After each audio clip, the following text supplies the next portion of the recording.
Good evening, students. Welcome to this last day of chapter 1. So we have lot of questions to do. So let us start without wasting any time. So I've received good evening from all of you. Thank you. So we'll be talking about these topics today. Again, same. Ask as many questions as you can. Practical subject, 80% score. Okay, so let us just have a fast recap of last 2 days. So we talked about the whole idea about business process automation, the concept that whenever you talk of business process automation, we need to talk about integrating systems, bringing the two systems together. It could be within the entity integration, or you can link to outside systems also. Then we talked about enterprise business process. If you read the name of the chapter, it says business process automation. So what you are basically automating is something that exists. So what is enterprise business process? What are the components? The levels of enterprise business processes. Then how to automate business process. So we have taken a lot of exercises, live case you have yourself solved. Then in the chapter itself, there is a step-by-step approach to business process automation that you all shared practically. Then this topic is very, very important. The next one, risk and its management. Please understand the importance of the topic lies in the fact that these terminologies are going to be part of all chapters of this EIS from chapter 1 to 5. And please carry this till you become practicing chartered accountants, because this word is going to be used: risk, vulnerability, threat, impact. All these words are going to be used in your post CA time also. You go for practice, or may you go for service. Whatever you do, even you become entrepreneurs and start your own business, this word is going to be very important. Try to gain as much as you can on these words. Then the concept of enterprise risk management. What we mean by enterprise risk management, why this is important, how does it create a holistic approach to risk that an entity may face, what are the parameters to remember. Then we talked about control. So let us do a very fast exercise, recall exercise on control. We have done a lot of exercises on this. Let us have one more specific question on control. So we talked about what is the purpose of control. So management purpose, asset safeguarding, efficiency, effectiveness, economy of business, timely completion of books, compliance with laws, regulations. These are all what controls achieve. Then there are types of control. We talked about preventive, detective, corrective, and we did a lot of exercises on that. Now we'll be taking this risk controls for specific business process. Today, most of the session we are going to do from the module. A lot of chart and tables are there in the module. We'll be reading those charts and table. Okay, so let us start. There are two exercises that we have to do. I understand that you must have made flowcharts. So today at the start of the session, we'll be talking about flowchart as well as the case study that was given to you for day 2. That was on 4th of April. So we'll be starting with that case study. The chapter plan.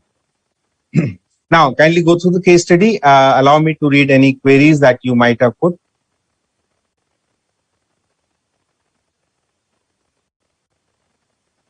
Yeah, I'll be sharing, Teja. Answers to flowchart, I'll be sharing. Yes. Good evening, all. Okay, great. So I think let us read this case study. It was, while making the case study, I enjoyed this. So a vegetable vendor had launched online order booking app during lockdown. Vendor linked the same to a payment gateway. Vendor started with prepaid orders because it was the start of the transaction.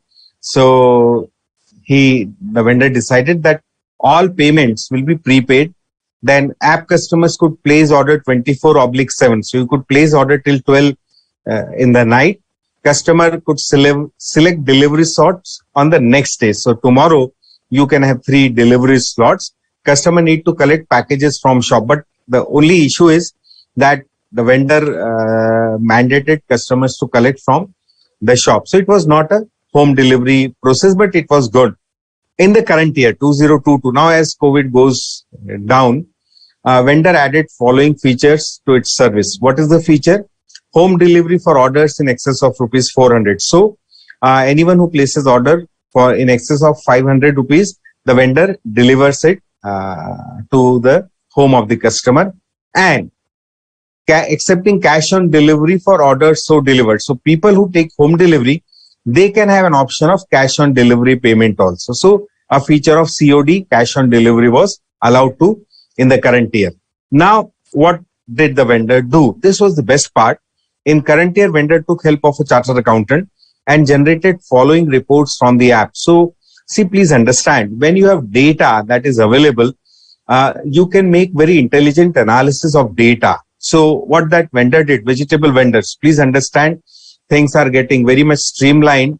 People are putting money in technology, and people are putting money in two very important words. Please carry these words. This is going to help you any day in your life.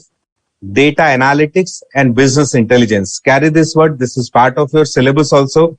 As you go ahead in the chapter, you'll be getting more knowledge on that. These two words, data analytics and business intelligence, these are never ending word. They are going to survive next 10 years, 15 years. So all of you who, once you become chartered accountants, you may go in your own practice, on your own service, be an entrepreneur, start your own business. Whatever you do, these two words, data analytics and business intelligence, they are going to survive like anything. So any day in your while doing chartered accountancy, if you get a feeling that what career option you need to take, believe me, you can take this as a career option. Data analytics and business intelligence, it is going to grow like anything. It is already grown like anything. And I am on the practice side of the profession. Believe me, every day when we meet client, there is a dire need of people who can do intelligent analysis of data. So it's going to help you a lot. So what this vegetable vendor did, he hired a chartered accountant and he generated these reports. Now, on the face of it, these are simple. Most ordered vegetables in a month. So we all know potato, onion and tomato. आलू, प्याज और टमाटर, ये तीन सब्जियां सबसे ज्यादा consume करते हैं हम लोग. So these were ordered the most. Then what the chartered accountant see, even apparently it may appear very small, but just see how value comes. So what the chartered accountant gave the vendor, these are the vegetables, green vegetables ordered most day wise. So say for example, Sunday you have ladies finger okra, or we say bhindi in Hindi, and then Monday spinach or palak. So all 7 days vegetables, green vegetables, which the customers are ordering most, that report is made available to the vegetable vendor. This is the case. Now we'll go to the questions. This case is a very good case, and I think there are 5, 6, 7 questions. You could create 10 more out of it. So that is exactly the way we need to look to this case studies, and these are part of your examination. Let us try to answer the questions. So I'll bring the question, allow you to answer. By the time you answer this question, I'll read the chat box. Give answer to this question. Allow me to read the chat.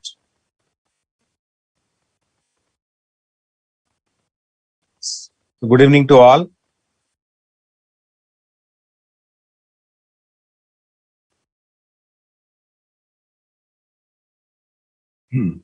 Okay, so I'm expecting answer to this question. I had okay. So we need to save time on this. So the app is automating the following business process, which is the core process the app is automating. So that is a simple answer for all of us. Let me just refresh if you have given input. Okay. It's taking its own time.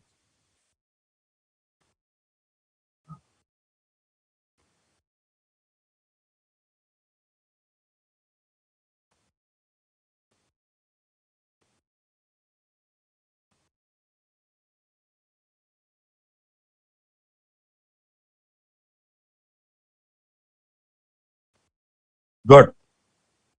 So I've got your answers.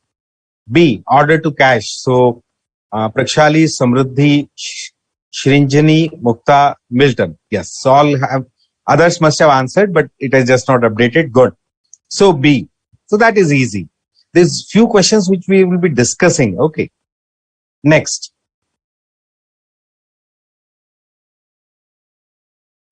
Question 2. So you can say 2, A, B, C, D.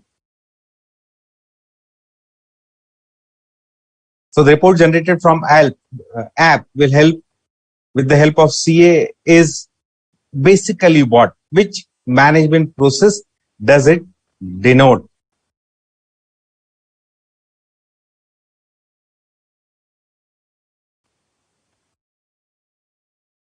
Okay, so allow me to take this one.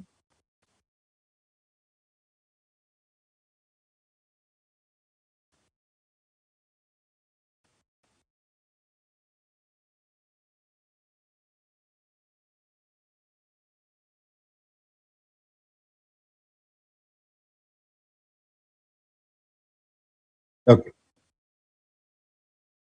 A, management process. Now this requires some discussion.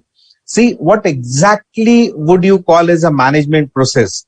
So a process that helps management take decisions. So now what I basically want, based on these reports, what the value that I want you to add is, based on the report, say the most consumed items or daily by the day of the week, which are the most consumed green vegetables, I want you to write in the chat what decisions would management take on based on these reports. What decisions management may take based on these reports. So management process, yes. Great. So management that is going to trigger decision. Now what I want you to do is write in chat, write the decision making processes. What decision management may take? Just put your heart and mind into that. Well, let us go to the next question.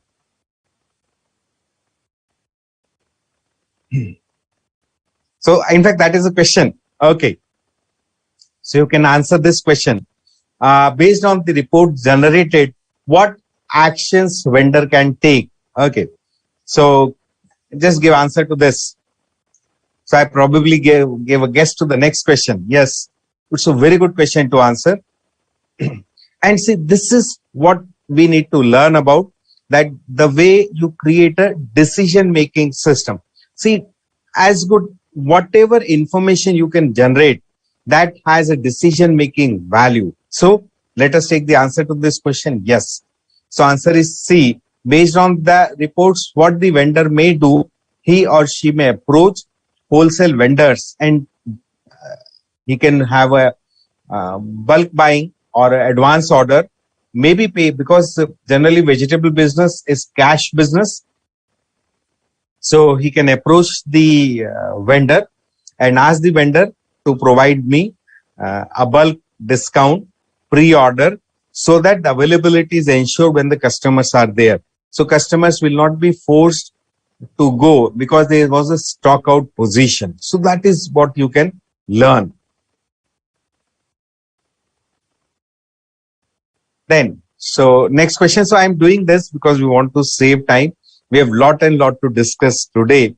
All except one are indicative factors that have triggered increase in more customers using. Identify that factor. Okay. So question has been put in a reverse manner, that what are the factors which allowed the customers to go for the app developed by vegetable vendor. So these are positive factors. The question is asking, of all the positive factors, what is not a factor that is going to affect non-coming. So even if the app may be, the complexity of the app is not going to deter the customers from using technology. Okay. So you have answered correctly. 3C, most of you have answered correctly. More yeah, Jasprit, very good. Okay, keep that question. Jasprit has put a very good point. I need to give a e-chocolate to Jasprit for this. She says that adding more features Would it be corrective control? So just it's a very good the thought process is good. Whether corrective, preventive, detective, that I'll discuss as we complete. But yeah, the idea is good. So this is exactly that what is needed from all of you. You start visualizing, imagining the way processes are being done. Once you start doing it, the job is done. You get 80% marks in exam.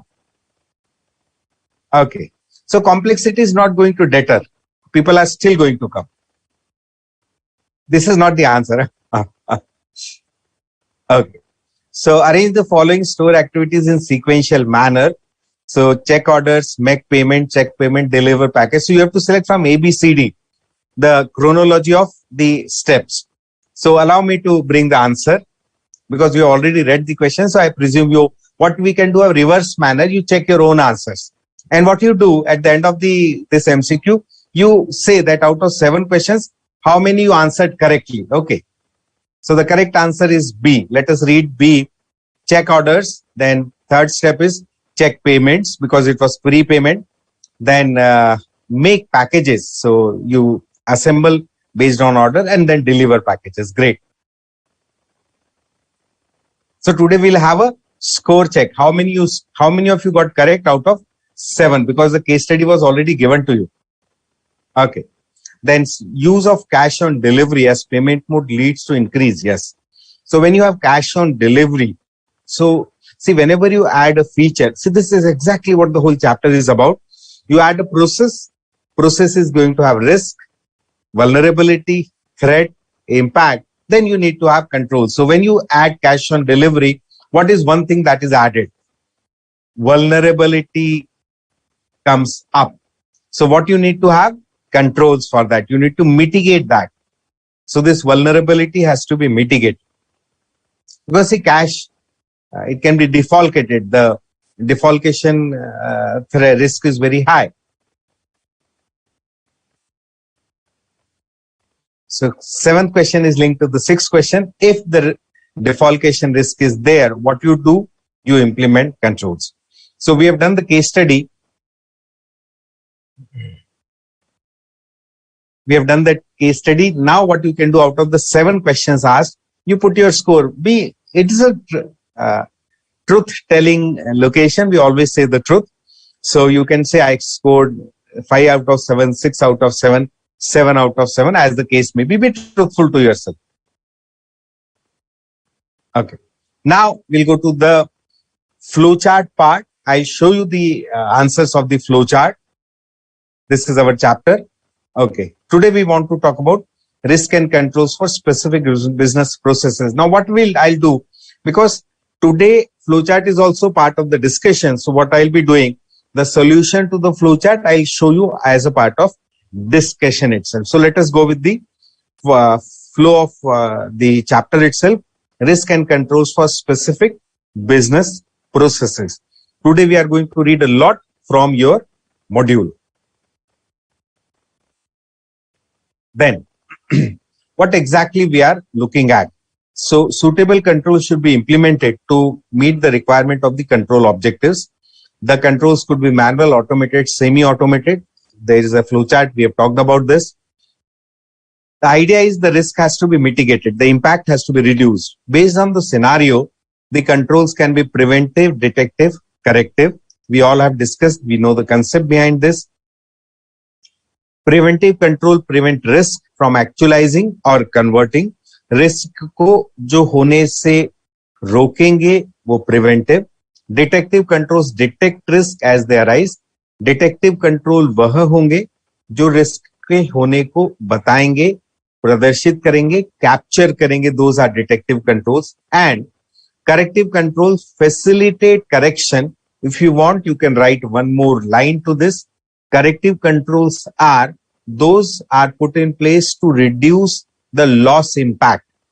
Corrective controls वह हैं जो किसी घटना से होने वाले नुकसान को कम करने के लिए, उसको सही करने के लिए लगाए जाते हैं. Now let us take the same example we took earlier.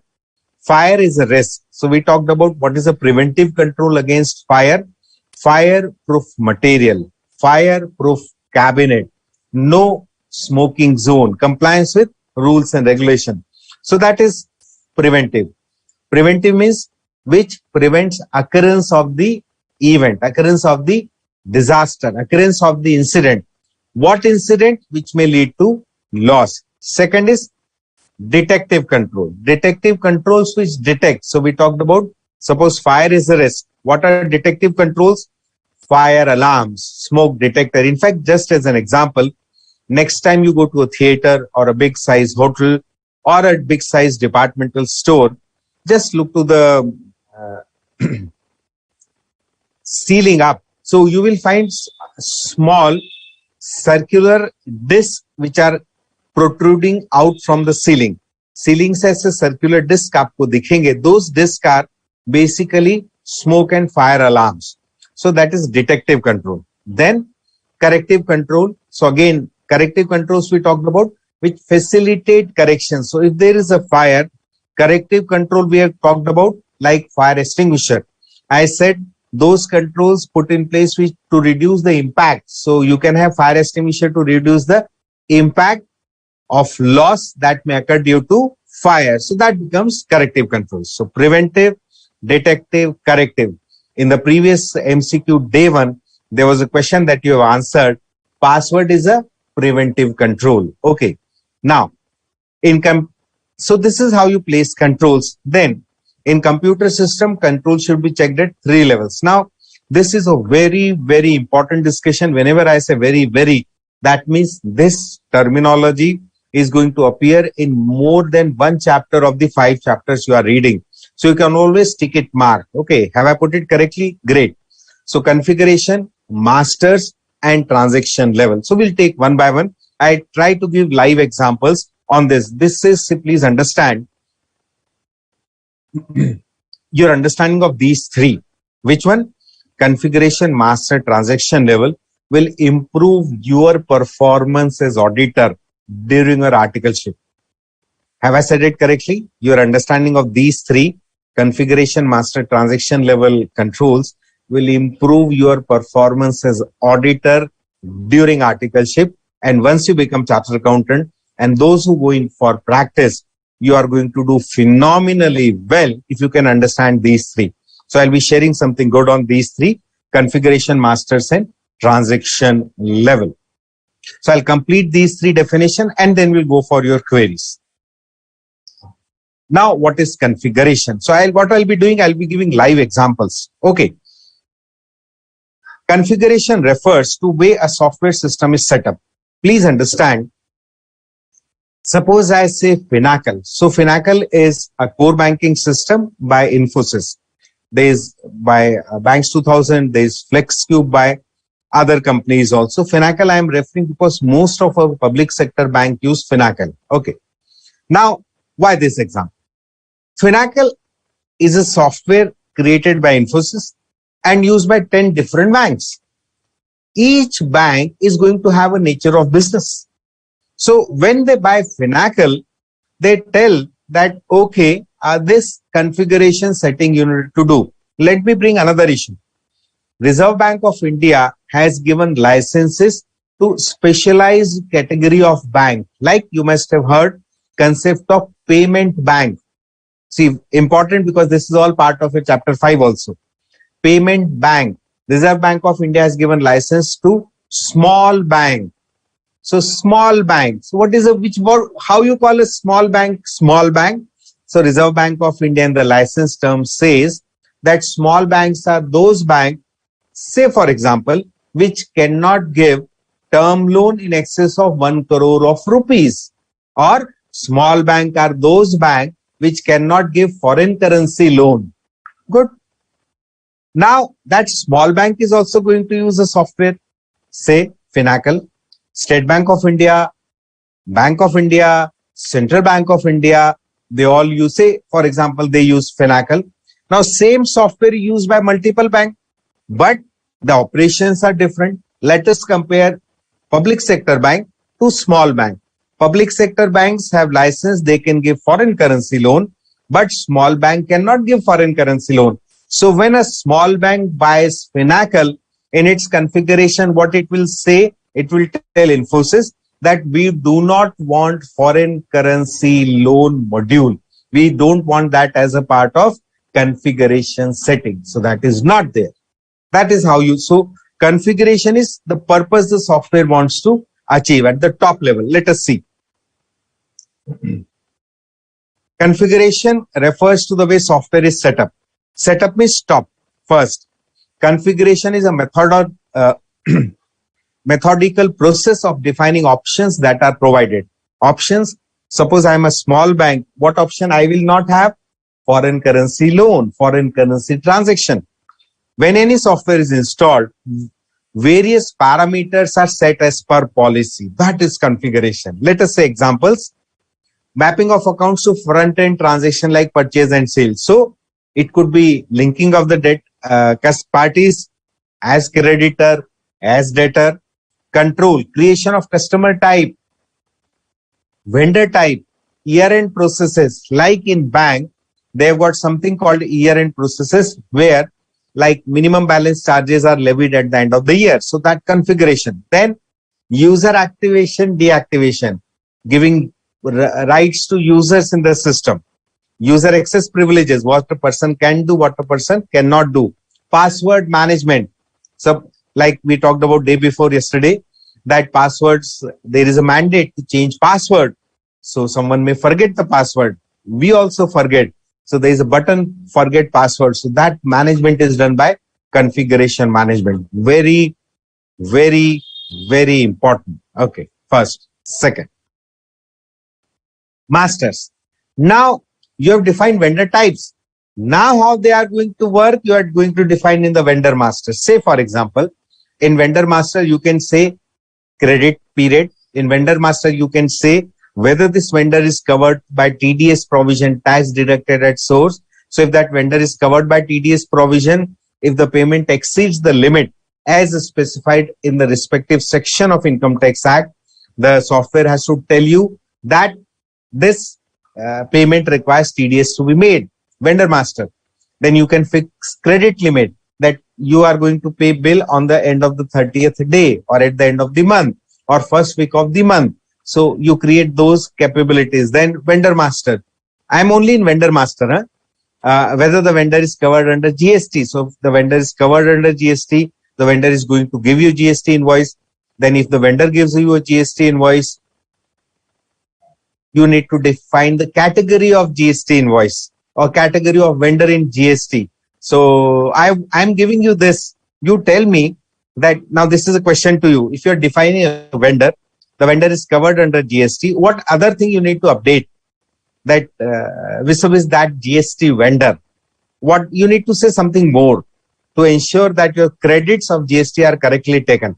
So you have defined the vendor.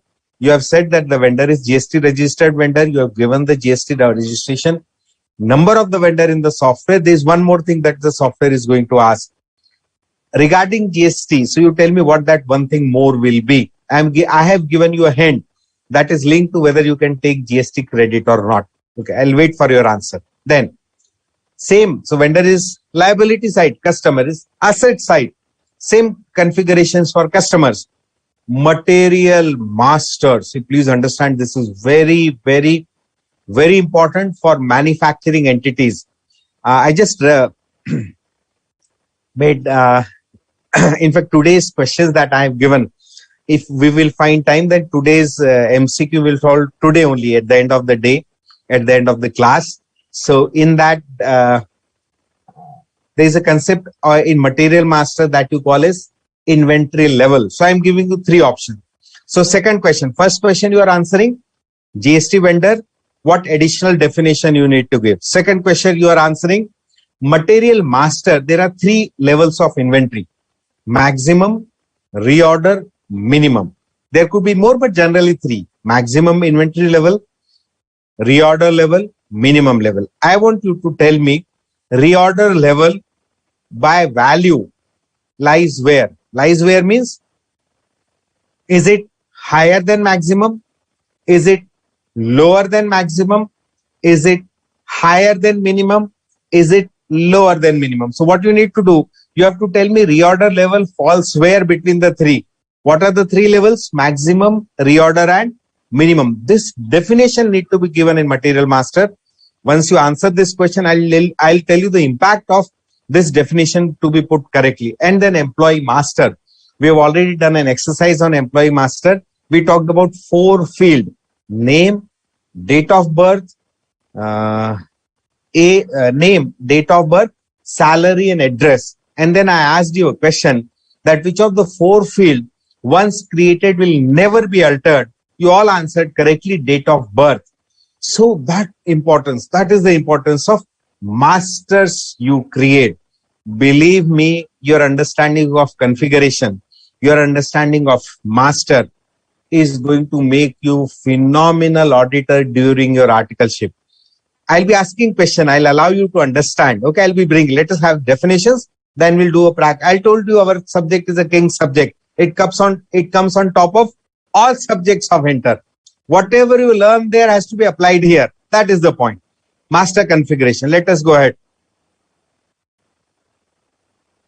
What you can create in master, so that hints are here. Credit period, bank account detail, credit limits, bill to address, ship to address, yes. Then material type, material description, unit of measurement, employee master, employee name, designation, salary, date of birth, address, all things. This is only sample. You can always add. That is when you create master. Then, okay, transaction. So transaction, we have to go to the module, but we'll go to the module later on. Now, let us see how you have answered the 2 questions.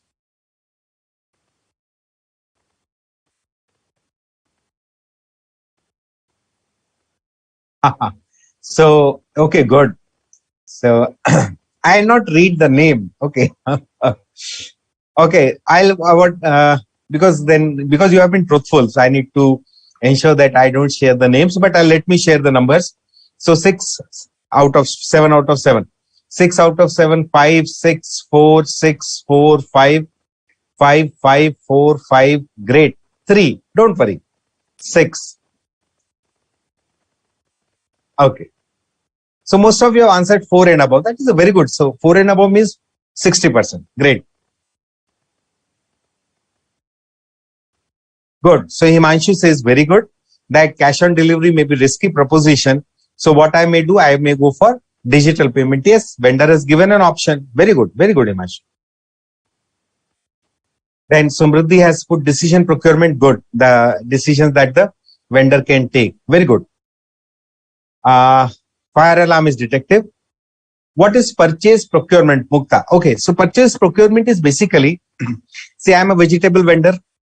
I have got a data that tells me that the 3 vegetables which are mostly consumed are potato, tomato, and onion. So and I know the quantity also. So what I basically do, based on this data, I place advance order to wholesalers of these commodities, these items of vegetables. So when I place an advance order, and because my business is virtually cash, I always have cash with me. So I can take good discount from the wholesaler if I place advance order with advance cash payment. And you can see when you place an order, then you can tell the vendor that this is the frequency you need to deliver. So every day you deliver 100 kgs of potato, like that. 3,000 kgs of potato, 1 month advance order placed. Every day the vendor will deliver you 100 kgs of potato. Believe me, see, small thing makes a lot of difference. Just because you are making an advance payment and you are placing an advance order, the wholesale vendor gives you 2 rupee discount per kg. Now, believe me, 2 rupee discount per kg is 6,000 rupees per month. That is virtually 1 lakh rupees over the year. So that is how you build profitability. You know this concept of bottom line and top line. So this helps you create that. Yeah, Siddhapa, your query comes. Yes. Yeah, Prakshali, mobile settings. Good. Then Finacle, yeah, good. So that is by Mukta. Like Tally is an accounting software, Mukta. Finacle is a core banking solution software. Finacle is a core banking solution software. It is part of your syllabus in chapter 5 of this paper, 7A. Finacle is a core banking software solution. Yes, Ankur, Tally also have this configuration. I'll be coming to that. Good. So Jayant says to the question of GST vendor, credit rating, it's a good point. But then credit rating has nothing to do with GST credit availment. Okay, good. So Milton has 1 point, place of supply. So I'll give numbers to Milton. Then GST, no. Returns, no. Registered vendors, I wanted this. Milton has 1 answer. Bank, the place of supply is good. No. Okay. I missed that. So you have to say with an understanding that see GST is part of your syllabus. So if you have studied, you will know. Those who have not studied, please remember study when you go to GST. Whether it's a regular GST vendor or vendor covered under compounding. So if the vendor is covered under compounding, you cannot take GST credit. But if it is a regular GST vendor, you can take GST credit. See, that is setting. Now believe me, if that setting is incorrect, what happens? There's a mismatch. Suppose a compounding vendor has been selected as a regular vendor. Now software have their internal check because the rate of tax is different. So it gives you error when you do it. But point is your master configuration is improper. That is. The next, so this is a phenomenal topic. Believe me, all your auditing, all your accounting resides on these 2 words, configuration and master. All articleship that you are going to do next time, those who are doing, I got at least 1 student I know, she has completed her articleship as per the data given here. Many of you are doing articleship, many of you are going to go for articleship. Those who are doing articleship, please start asking these questions. If anything comes to there during audit, ask whether the vendor master setting is proper or not. Must do. Now coming to the inventory level, then again we'll have questions on that. Good. So Jen says it is higher than minimum. Yes. Himanshu, yes, it is exactly between max and minimum. So Himanshu is absolutely correct.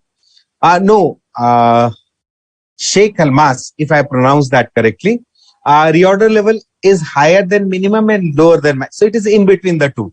Okay. Yes, good. So Amrut Pal has also answered. She has given a correct answer. Gorvansh has also given correct. Good. Shinjani has given correct. Reorder level lower. Yeah. So Prabhas is also correct. Teja is also correct. Samruddhi is correct. Then, yeah, most of you. So Harshita is also given correct. Pooja is correct. Good. You are responding very well. We have scored double century. Great. Claps to all of you. Then Prakshali. Yeah. I'll come to that, Prakshali. You put a good point for me to discuss. Then Pooja has said correctly. Yukti has said correctly. Rashmit correctly. Megashwaran falls on no. Megashwaran, it has, by the definition, it is higher than minimum. Okay. So then Surya is higher. Yes, correct. Babli, reorder is less than. Good, correct. Hiral is also correct. No, Hiral, it is Hiral Paresh. It is above minimum, more than minimum. Okay. Less than maximum, more than minimum. But it's a very good topic to discuss, huh? Yeah, good. Gorvansh has said compounding, composite. Good. Jasprit, the basic question was that in Material Master that you are seeing on your screen, I set levels of inventory. So when I set levels of inventory, there are 3 levels. Generally 3 levels, maximum, reorder and minimum. My basic question was, reorder level is more than maximum, less than maximum, more than minimum, less than minimum. That I wanted you to define. Okay. So you have said very correctly. Teja, I would have loved to, but I'll find time. I'll try to do, Teja. Very good. Teja has put it very correctly. Lot of things online I must not disclose to you. So trying to do that is going to create a disclosure. But Teja, I'll find a way to show you practically. Yes, why we are doing Mukta? Yes, exactly why we are doing reorder level. Because reorder level is a level when, suppose I am a manufacturing entity, I have got 10 critical raw materials. I have defined reorder level for all 10 critical raw materials. Now, what is a reorder level? See, reorder level is a level at which if inventory comes at that level, I place a purchase order. I place a purchase order to whom? My vendor. What is the quantity of purchase order I'll place to my vendor? What will be the quantity of purchase order I'll place to my vendor when an item hits reorder level? This is another question you need to answer. Quantity that you will place with the vendor. Then coming to the original thing, why reorder levels? When we started this chapter 1, first slide of chapter 1, when we started chapter 1, this was exactly the question we studied. That when my items level reaches reorder level, I need to place order with my vendor. I asked you and most of you answered correctly. What may happen? What is the maximum loss I may incur if I don't place order at the reorder level? You all said correctly that there could be stock out of raw material, there could be production loss, because if I don't place order at reorder level, the availability of raw material may not be there. I may have to stop the production. And please understand, today corporates have interlinked systems. Interlinked systems means, suppose I am manufacturer of, I manufacture this stainless steel thermos. Okay. Now, when I'm manufacturing this stainless steel thermos, my stainless steel steel sheets is my raw material.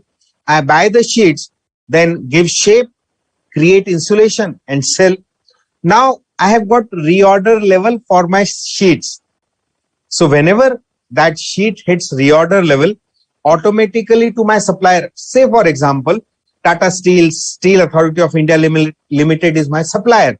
My system is linked to my supplier. Automatically a purchase order of specified quantities given to Tata Steel or Stainless Steel Authority of India or any such company across my vendor list. As soon as they receive order, they send a supply. Please understand what I'm sharing with you. Okay. Now Tata Steel Steel Authority of India Limited, sheet is their finished product, but they also have a raw material. Their raw material is, say for example, this iron ore or MSSS ore, as you understand it. So there is iron ore. So they need to procure iron ore so that it can be processed and converted to sheet.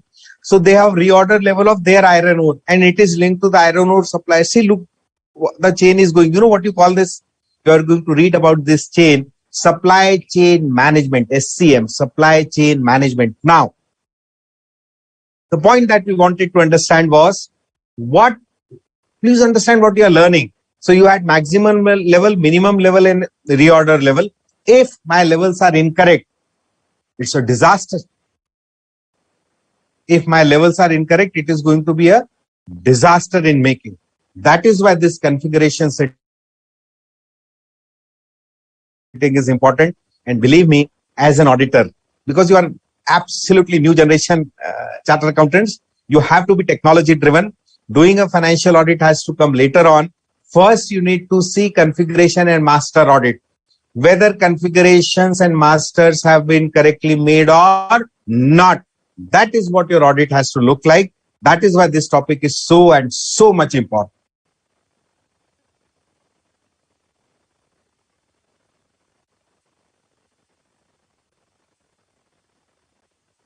Yes, Surya, I received your query. I must have answered that. Just put it again if I scroll down.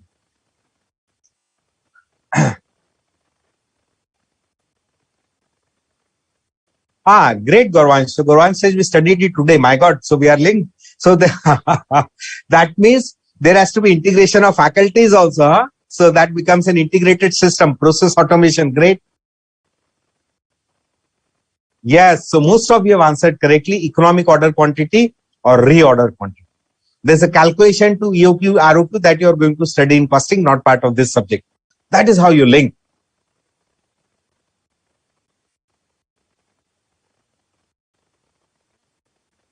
Good, Prabhas. So see, very good. Prabhas is given. I cannot repeat online, but believe me, there are online demo of whatever we are talking about. Great, Prabhas. Thank you.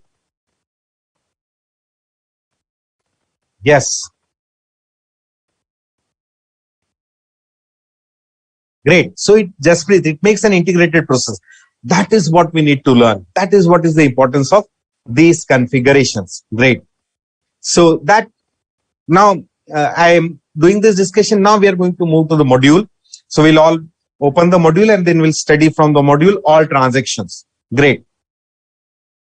Yes, Jasprit, it is integrated. I told you, business process automation has crossed boundaries. It has crossed boundaries of companies. It has crossed boundaries of state. It has crossed boundaries of countries. In fact, it is integrating. We in Sanskrit, we have this Vasudha Kutumbakam. So that is what we are looking at, bringing all things together like that. Yes, integration of subjects. Gaurvang says integrated classes for all CI. Great. So see, if things are done good, if things are studied well, the results are going to be absolutely fantastic. Great. Now we'll go to the module. So just allow me to open the module. I'll go to the next slide. I think I've got all your questions. Yes, Milton, everything is interlinked.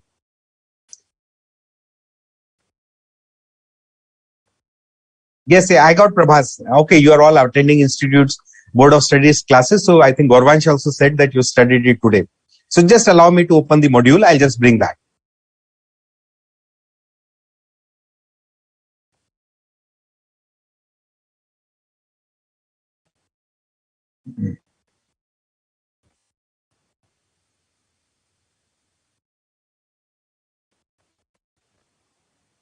So we want to start from,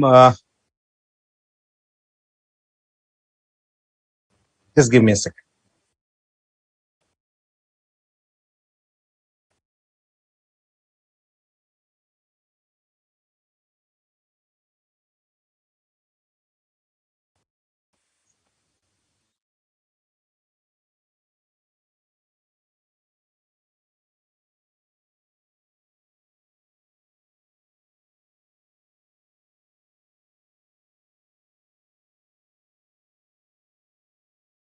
So I'll just tell you which page of the module I am reading from.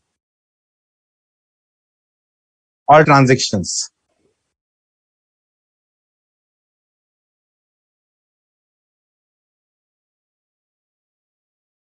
We have come.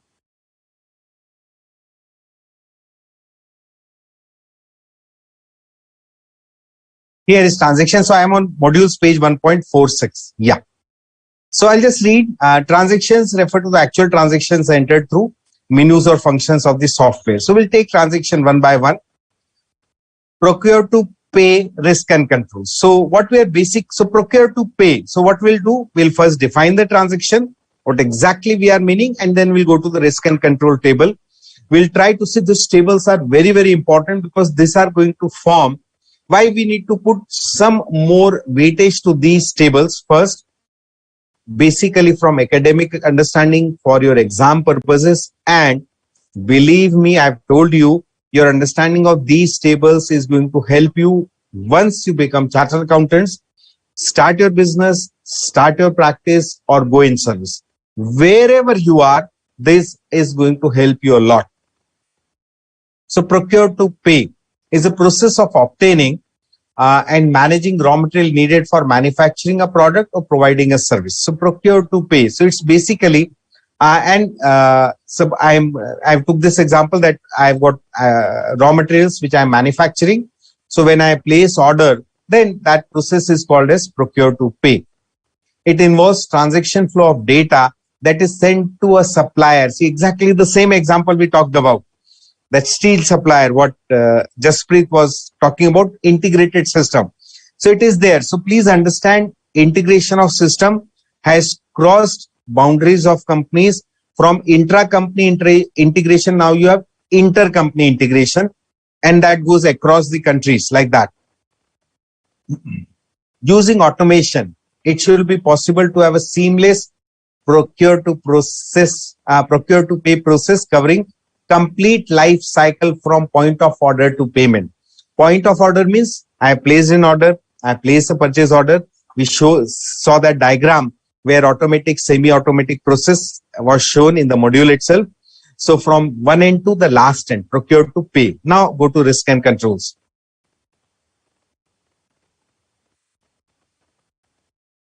Okay. Good. So before we go ahead, there are queries that we need to understand before reading it. So configuration is done when you buy a software to configure the software as per your business need. Master configuration is the next level of configuration where you define specifics. Like we took example, two very good examples from vendor master and inventory master. So in vendor master, you configure vendor details, credit period for the vendor, payment terms for the specific vendor or not. Then in master configuration, we talked about inventory. So we took this example of inventory level minimum, maximum, and this reorder level of inventory. That example we took about. So master configuration. And then coming to once you have configured the software, configured the master, you go transaction. Transaction is actually doing the transaction, actually putting the transaction to system. That is what is transaction level. Now in the module, there are issues given at master level and issues given at transaction level. So we'll not do 100%. I'll be talking about those which are critical for understanding purposes. Those we are going to talk about. Okay.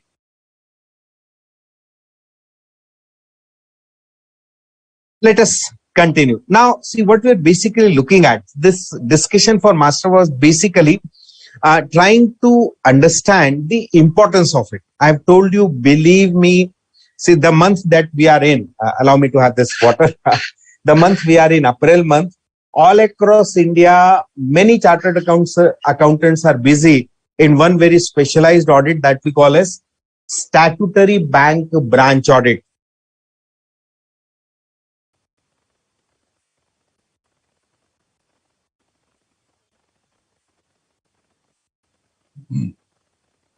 So when we members go for audit at the branch level, one of the things that we also ask the branch manager to inform us is the configuration, master setting, advanced masters, how the interest rate has been configured in the master. That is how you look at it. Okay. So now, our heading is procure to pay. Please understand, you are reading procure to pay. Just for the sake of it, it's here. Huh? Masters of procure to pay. Now what you are looking at. So I've tried to bring these examples to tell you the risk parameter, and in the module what they've made tables for control objectives. So this risk, how you are going to compensate, how you are going to mitigate, how you are going to reduce the impact of that is.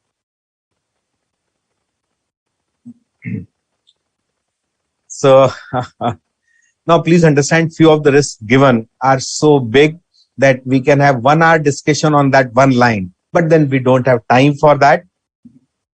I'll try to share as many practical cases as I can. Okay.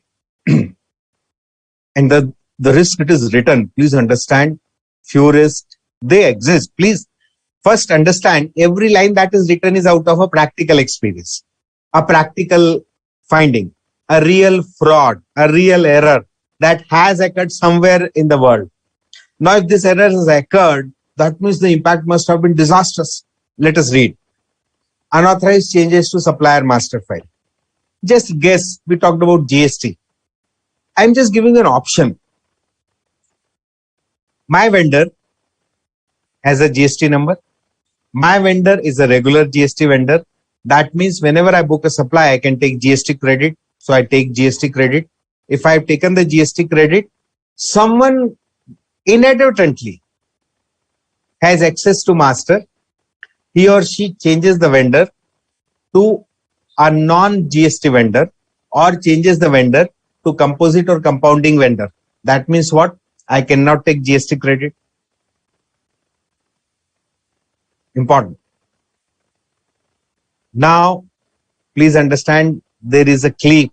There is something that you need to remember. I'll ask a question. So unauthorized changes to supplier master file. You need to ensure only valid changes are made. So if GST, suppose the vendor last year, the vendor was not covered in GST. Current year, the vendor is covered. So when you configure current year's books, you will have to configure the vendor that he or she is eligible for GST credit. That is there. Now, when you configure that, then only you'll get the credit. I'm asking you a question. There is a gap. There's something more that needs to be talked about in this first line. I'm giving you a hint. The thing that I want you to comment upon is this one. Give a thought. Unauthorized changes. Allow you to imagine. See where you can go. I want you to give a solution to this. Unauthorized changes. One is given. I want you to give me another one. Okay. See. So then someone Bubbly asked that do we have to write as in module? I've already answered that, but for the sake of repetition, you are expected to logically write the way it is written in the module. Copy paste is not a desired feature. And we have already talked about that. Whatever you write, add some practical examples at the end of your question. That is going to increase the understanding. Okay. Then all valid changes. So this table I'll do fully, so that we can get into the theme of understanding. All valid changes to supplier master file are input and processed. Okay. Not is not to be, so don't read not. Don't read not. Input and so valid changes have to be input. You can read otherwise. Valid changes, suppose they are not input, then like the example I gave, that this year the vendor is in GST, previous year he or she was not there. So valid changes. So what is the risk? The change has to be incorporated, but it is not put in system. You need to ensure it is properly put in system. Okay. Then changes made are not correct. Changes have to be correct. Changes to supplier master file are delayed. Oh, understand, delay. Right date to talk about it. 1st April 2022, vendor is covered in GST. You delay. You do it on 1st May 2022. What will happen? You will miss GST credit for 1 month. Not allowed. Then, so changes have to be time limit. Supplier master file data not up to date. Again, you can lose. System access to maintain vendor master has not been restricted to authorized users. Okay. So I don't want to read this. I want to read your answers to my query. Unauthorized changes. What can be additional control?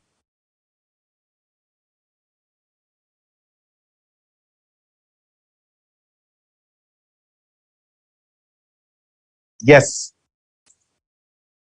Very good. So, I think you understand. Saniket, password.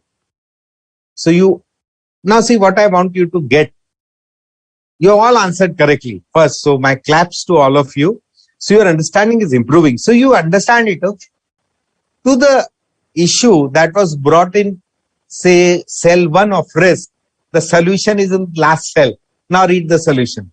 System access to maintain vendor master has not been restricted to authorized users. So you have already answered that you only allow authorized users. So if I have just top down the table, if I put this at point 1, you know what would have happened? This query would have been automatically taken care of, because if only authorized person can enter, the probability of unauthorized changes will not be there. The probability would be incorrect changes, incomplete changes, changes not made, but not unauthorized changes. So this is how you read controls. This is how we improve upon. For our sake, for our examination, all are risks, because these are originated risks. We must write, but we need to create good understanding out of it.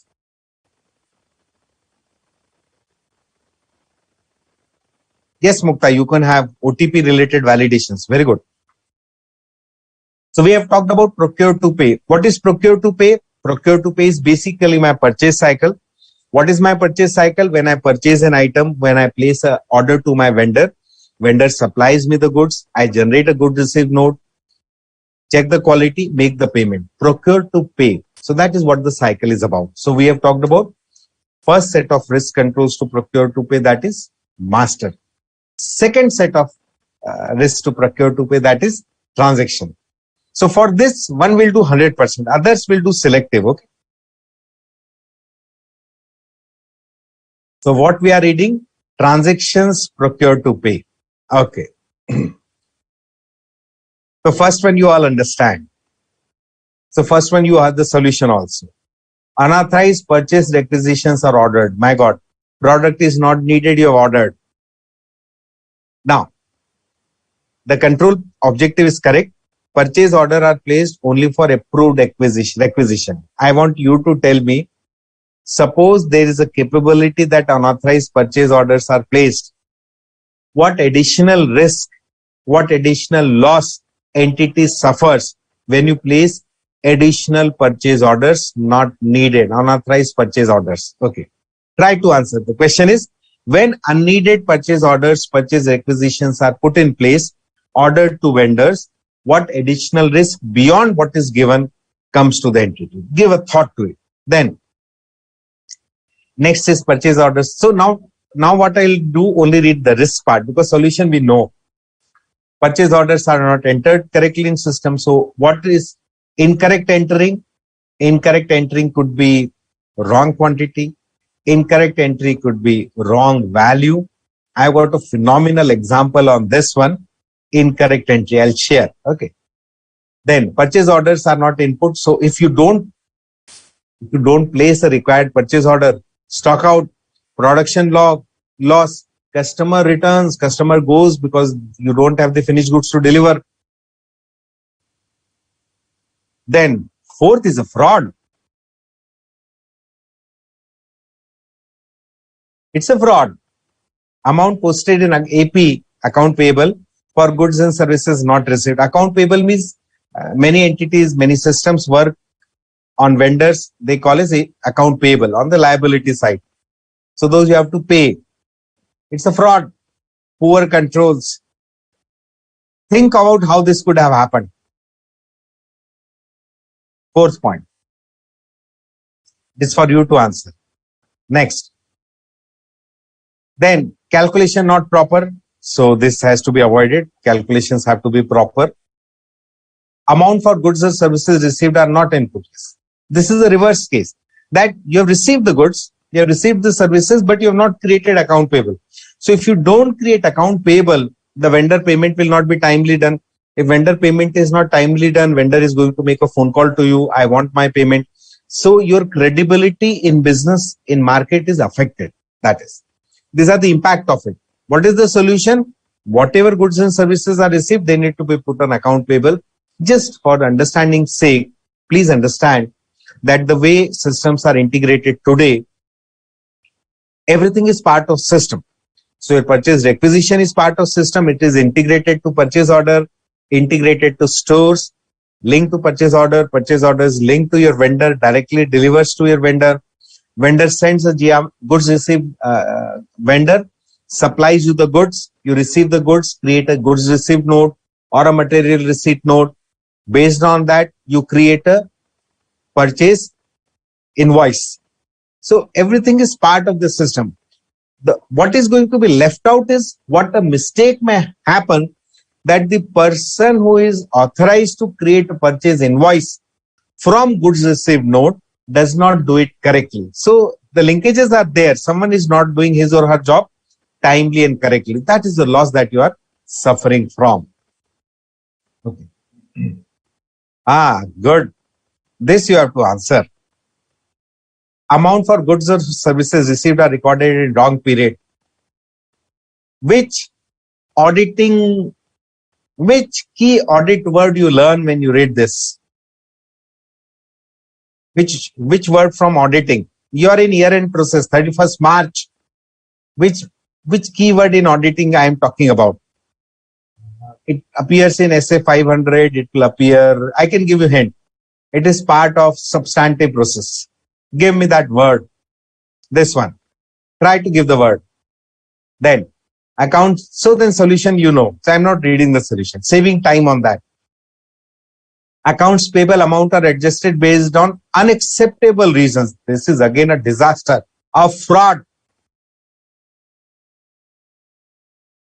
Unacceptable reason means not genuine, not as per business, just not allowed.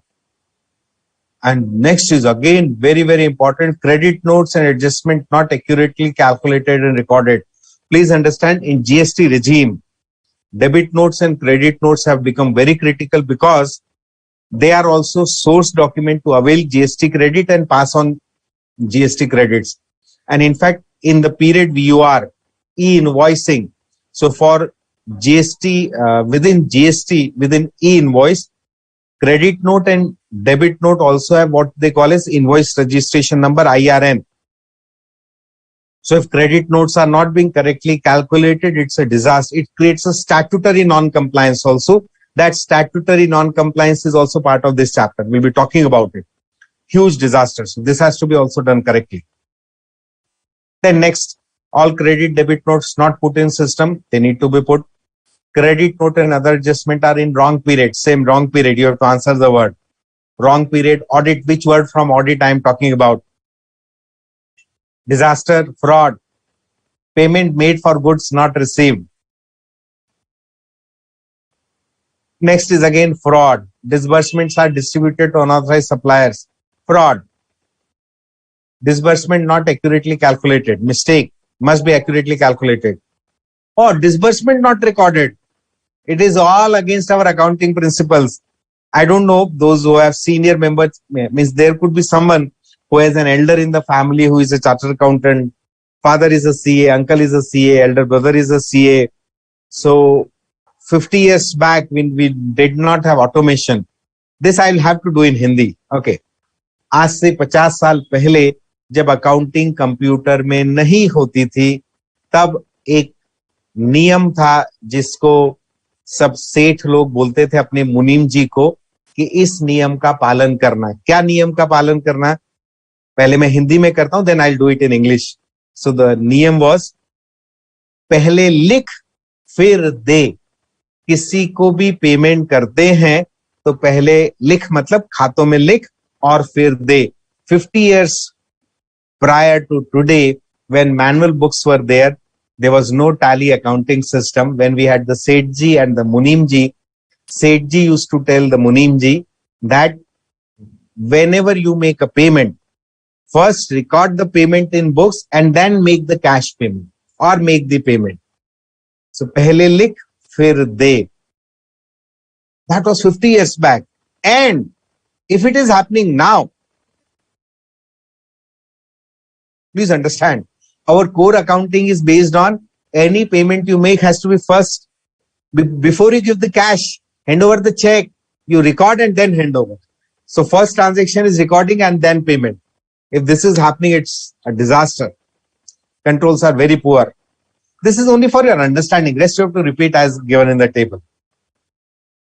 Again, inappropriate period, adjustment to inventory prices or quantities are not recorded promptly. So prices means there could be discount, there could be losses, there could be damages, there could be short inventory received. So they need to be recorded properly. And again, last is unauthorized access. So I've asked many questions. Let me see how you have answered.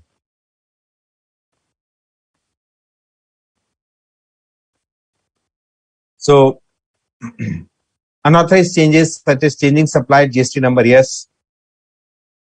Password is a preventive control. Yes. So Prabhas says only authorized field must be allowed to be changed. Yes. Only authorized changes can be made.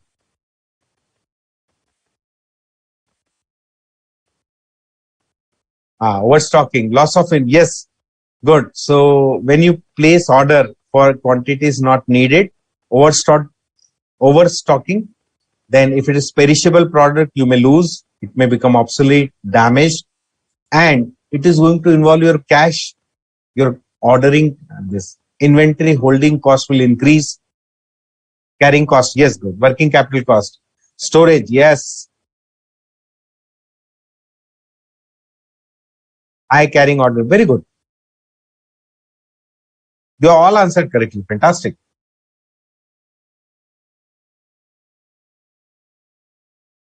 Mukta says we have to start audit, don't worry.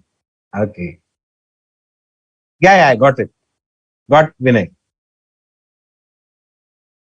Yes. So I think this we need to give a larger e-chocolate, bigger one. That goes to Prabhas. Cut-off procedure. Period. Cut-off procedure. Your balance sheet is as on 31st March. Your profit and loss account is for the period 1st April till 31st March next year. That is cut-off procedure. Very good. Prabhas gets the big e-chocolate today.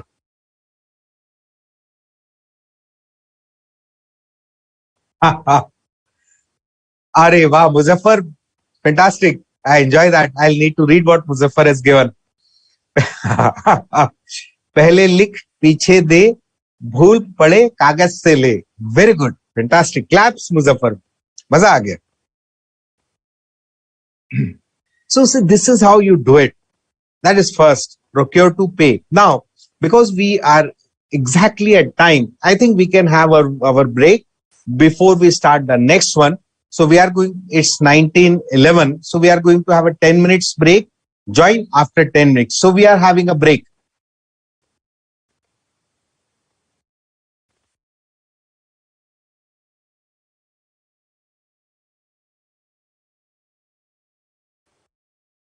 Yeah.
Okay, so back from the break. Let us start. So there are queries. Let me take that. Yes, so Jaspreet has asked that there must be detect. Yes, very good, Jaspreet. That exactly is the word I told you. You must remember the concept of audit trail.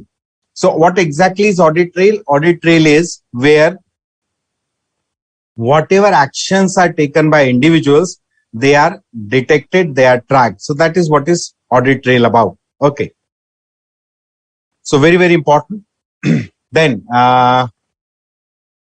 still there must be detection. Yes, I have answered that. Okay. Let me see if there is any other query.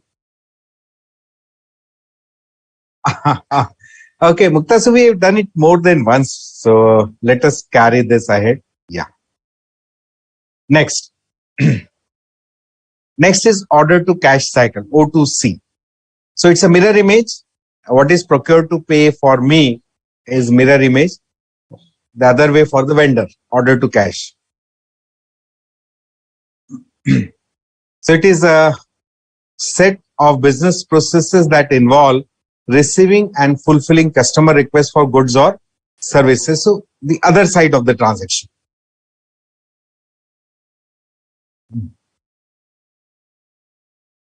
Just look at it. So customer places an order. So now I am the seller. So what I get? Customer order. Then I fulfill the order. Delivery note is a document that I create with the order. Send that to the customer. Customer gives the acceptance. I create invoice, get payment, and that is accounted. That is order to cash. So that is. So the keywords are order here and cash collections here. The steps are defined. So this you can read. Now what we will be doing, we will be reading only few lines from the tables. Okay. But then the previous table, procure to pay, we have done fully. What I'll be doing is going to read few important aspects from each of the table. Rest, I'll request you to remember, understand. Beyond that, if you feel that in the table that is going to come on your screen, there is something that I need to explain again, I am there to explain it to you again. Okay, so be sure. So I'll be doing that with you. Okay. Yeah, Prakshali. So, yes, there's each accounting software today that is used has a concept of audit trail. What exactly is audit trail? It is basically a list of what transaction has been done by whom. So it tells that suppose a sales invoice is created. So who has created sales invoice? All that transactions are documented. So that is basically audit trail. It tells what is done by whom.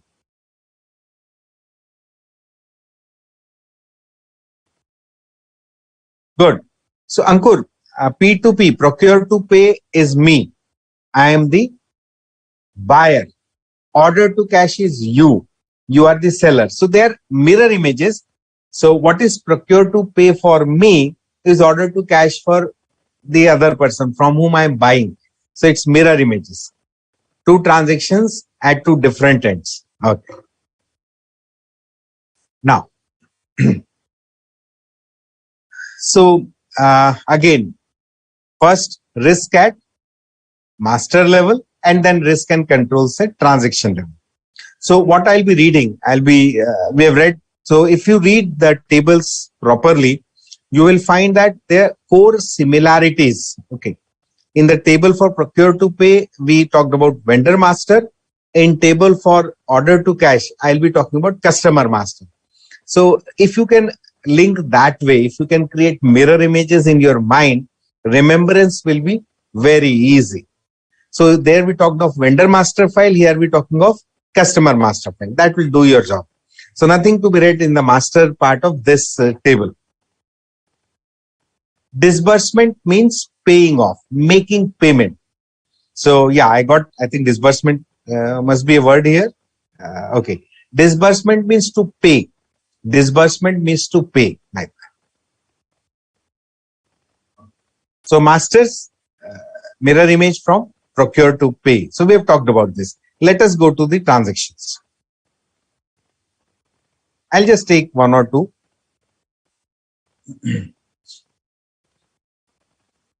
So we are on transaction, order to cash. So just visualize the transaction in your mind. Order to cash is basically your sales transaction. Okay. So it's more linked to your revenue, more linked to your accounting standard 9, revenue recognition and the relevant Ind AS. Let us do. Orders are processed exceeding customer credit limits. Orders are processed exceeding customer credit limits without approvals. Okay. So you must not process. Now see, please understand the concepts. Okay. You are at the transaction level. Customer credit limit is set at the master level. That means at master level, you must have set a credit limit. Still transaction is processed. That means the desired control is not working properly. Okay. So that is a problem in system itself. But still, if system is not keeping tag of the credit limit fixed, then you cannot do anything. You need to ensure that system is rectified so that this control comes. Orders are processed only within approved credit limits. Okay. Very important. Okay. So customer credit limit is a master configuration.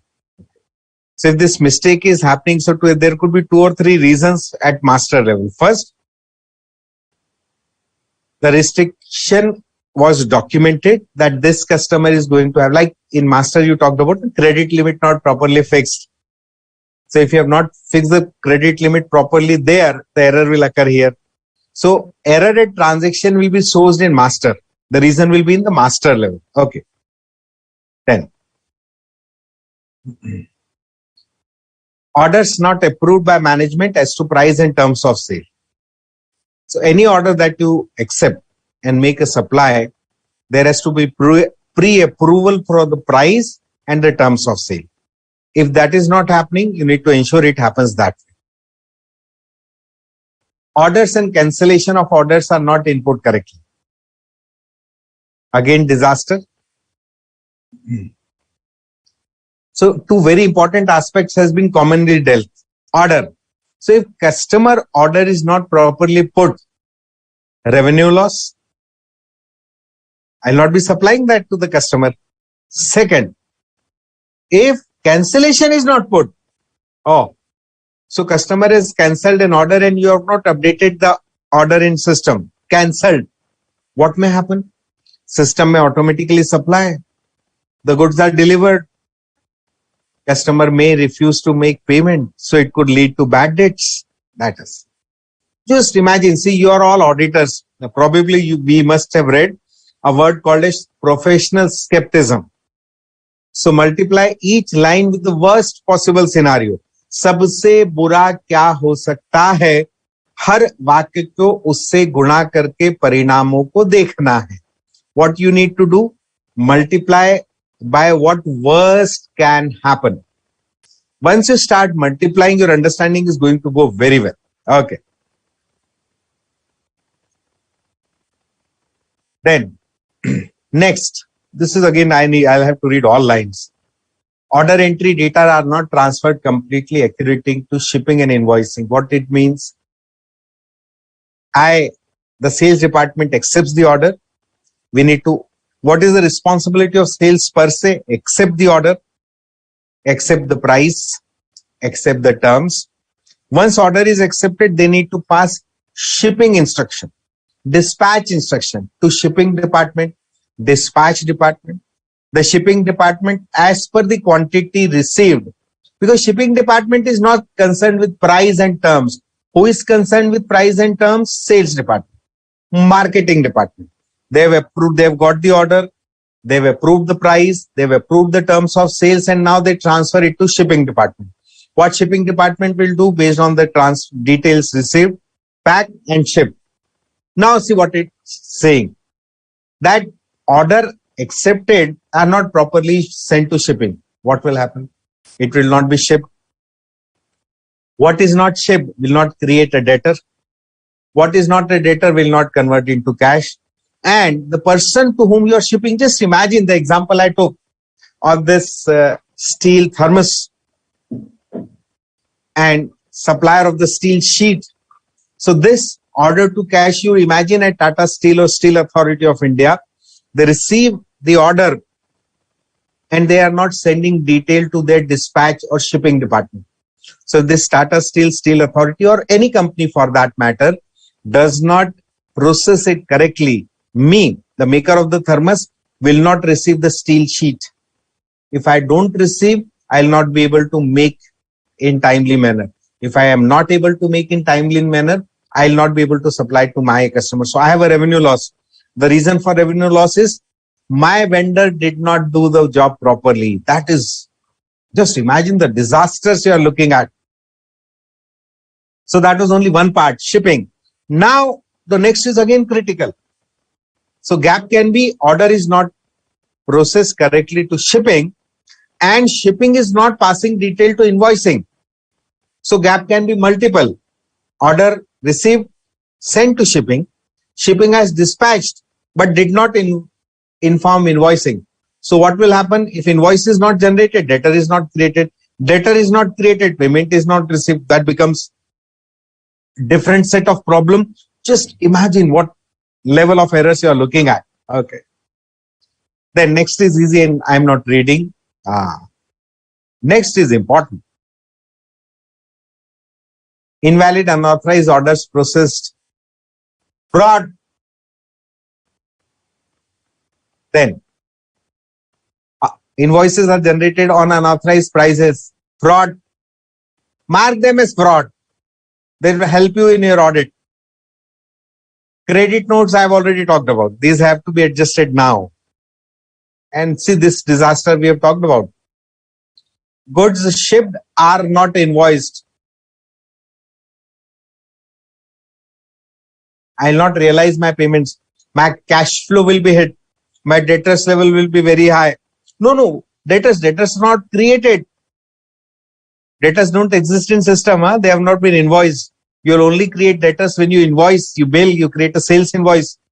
Many non-compliances of law, including GST. Credit notes not properly accounted. Invoice are raised for invalid shipments. Oh, disaster. Credit note not adjusted. Okay. Huge. So this is a very big chart. Now rest you can all read through. So let me just run through. Yeah. Rest are simple individual transactions. So this is order to cash cycle and associated risk. Again, we want to go to the third one. Before we go, let me read your queries.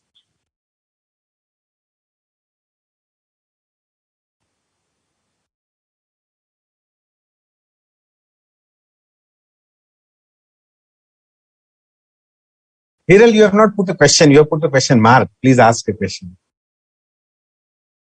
Yes, Prakshali, you need to put your analytical skills.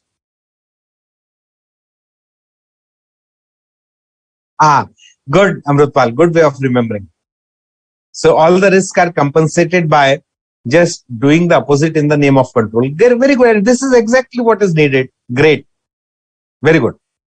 Now, so for P2P and O2C, because see, these are, if you look to any entity's trading account, profit and loss account, these are the two core activities. That is why the discussion has been detailed. And we have also discussed in as much detail as possible. Let us go ahead.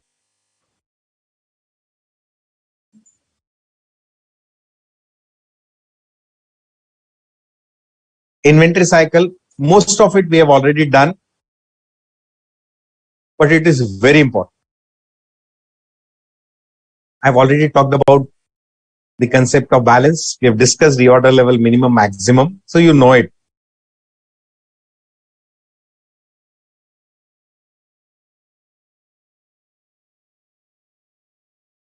Ordering phase now. So typical inventory cycle.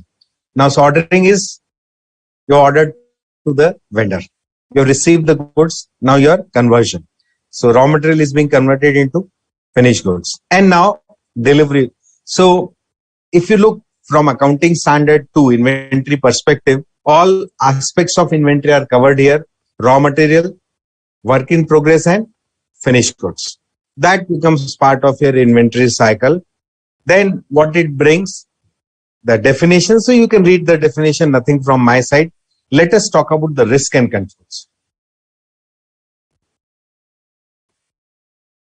So first one I am not reading. Okay.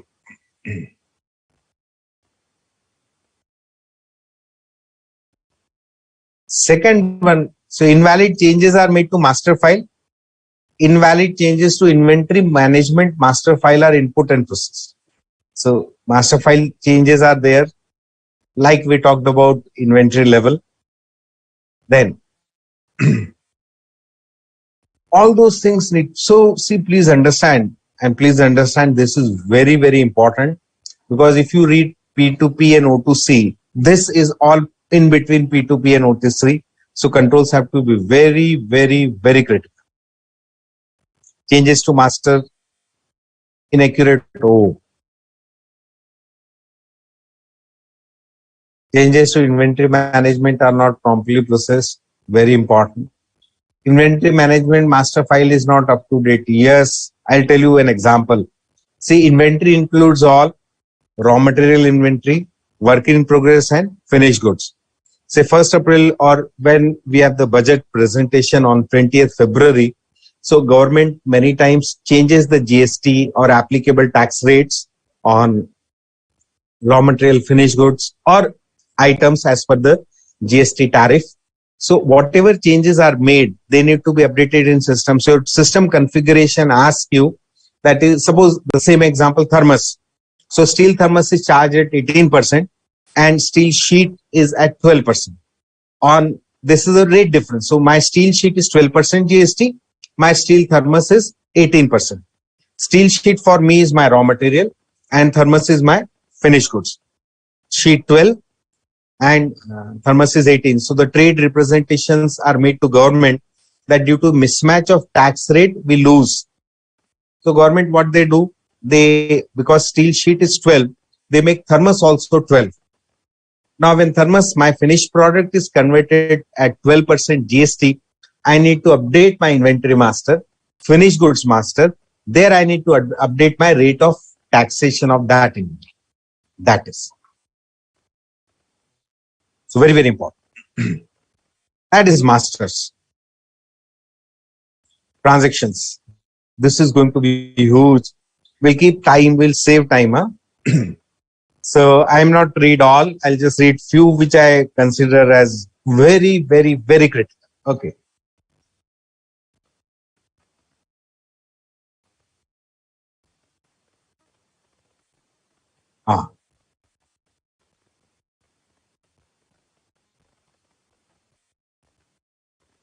The highlighted is disaster. It means there are no controls.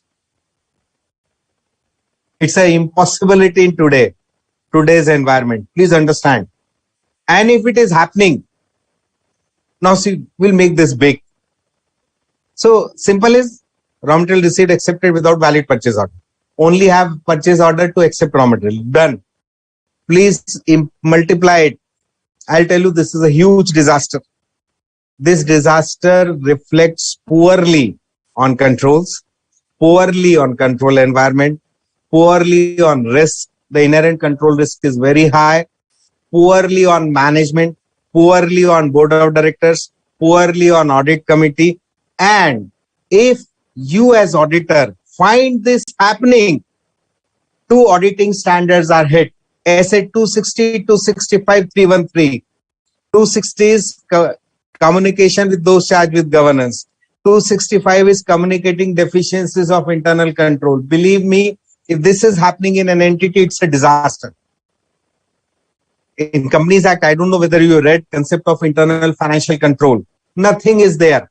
If this has happened in a company which is governed by internal financial control, that means you as an auditor can say there are absolutely no controls in the entity on this aspect. It's such a big disaster. That intensity has to come when you read a one line about controls like that.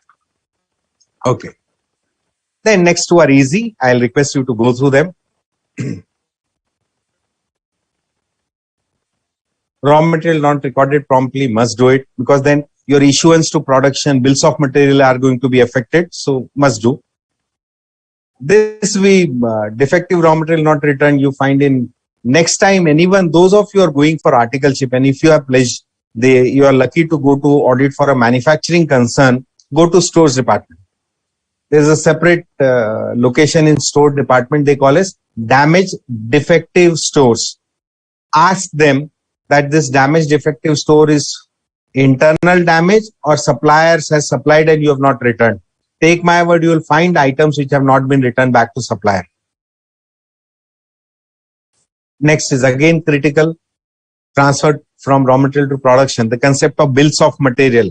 I think you understand bills of material. BOM. Please say yes or no. BOM. You understand or not? Bills of material. One must understand from costing. So transfers are not accurately recorded. My God, it's a disaster. And not in the appropriate period. Second disaster.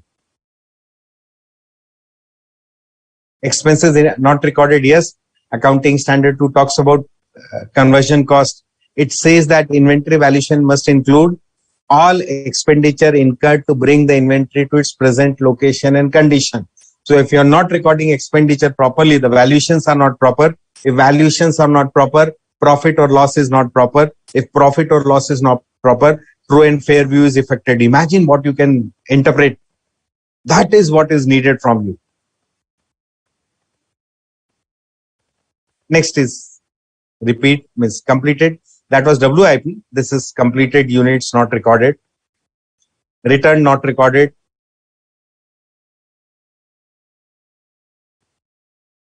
Goods from production not recorded. Again, if my production department does not update how many flasks have been manufactured today, I'll not be able to supply, because then it's a system driven process. Then shipments, you know, so I'm not reading them.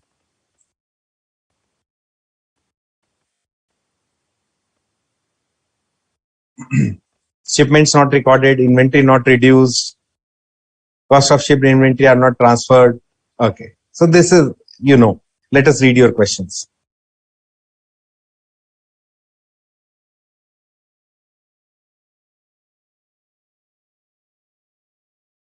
Good, Neha. So please understand, see, the core idea is your visualization of the process. Once you start visualizing, your understanding will improve. Once your understanding improve, it will become easy to write. Day one we started what I told you, we must save ourselves from remembering is needed, but understanding will reduce the remembering effort to very minuscule. So the whole idea is helping you understand. Suppose this questions comes in exam. What would be the question? Question will be the risk and controls associated with inventory cycle. So it's a big table. Now, how do you remember the table? So once you know from the inward of inventory, so if you read the table, the raw material, then production and finished goods. So if you know the cycle, if you know the issues, then you will be able to write correctly.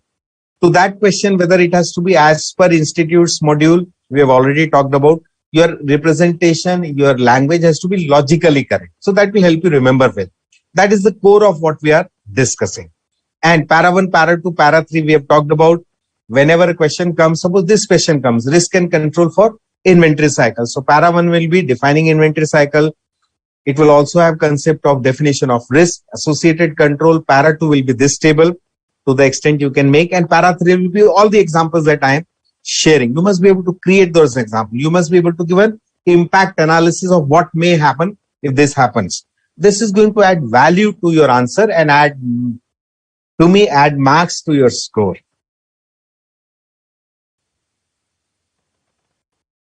Okay, so bills of material is, you call it as BOM. Bills of material is a set of raw material needed to make a unit finished goods. एक finish goods बनाने के लिए जो raw material लगते हैं उस combination को bomb बोलते हैं, bills of material. Then next is human resources, risk and control. So we'll just go through this fast. Recruiting, onboarding, orientation, career planning, development, termination, transaction. First is a disaster. Employee who has left the company continue to have system access. In fact, now because of this disaster, what companies have started doing now, before they tell an employee that you are terminated or you need to leave, or before the last day the employee leaves, they restrict the system access of the employee. So this is very important. Then access to system beyond job definition list. Again, it's a disaster. Next time anyone of you is going for an audit, go to the finance manager and ask, do it, feel confident. Don't be afraid that you are in first year of articleship, just do it. Go to the finance manager and tell, sir, if you're using say Tally or SAP or a core banking solution system, how many users are there at your location? So the finance manager or the manager accounts or the boss there will tell you, we have 20 users. So you ask him, give me printout of the users from system. So you will get a printout of the users. Take the printout with yourself and physically verify how many people are there. Believe me, in the printout that you get from system, there will be say 20 employees. Physically you count, there will be 15. That means 5 employees have left whose access is there first. Second, in the same printout they say what an employee can do and what an employee she cannot do. The printout. Just take a list of 5 employees and go to them and ask what you can do in system and what you cannot do.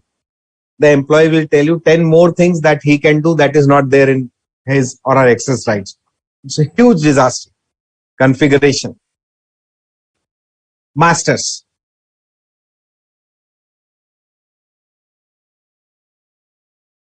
I love to read the first one. Same. Addition to payroll master file do not represent valid employees. Disaster. SA 260, 265, IFC 315, everything is hit. What you need to ensure? Only valid employees. That means very, very poor controls if this risk is there. Okay. Then rest, I'll request you to read. Rest are common. Okay. Next topic is fixed assets. So because we are moving to a topic, let us see.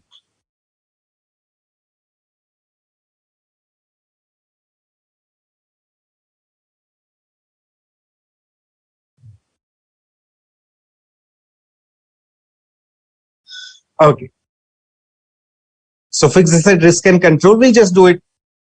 Yeah. So there are aspects given: procuring, registering, adjusting, transferring, depreciating, disposing. So every aspect there has to be associated risk. Let me just run through. This point is important for your CARO compliance. The first point of CARO is whether assets are properly recorded. All those things are covered here. So just run through this. I'm allowing you to read. Come back with any questions you have on this one. Then general ledger risk and controls. GL. Process refers to recording of transaction in system and to finally generating reports from financial transaction entered in system. So there is a GL process. More when you go to banking, core banking system, CBS, your module chapter 5, the whole banking works on GLSL, general ledger and sub ledger. There that process is very, very, very important. Run through this. You have your module. If any point is not clear, please ask in the query.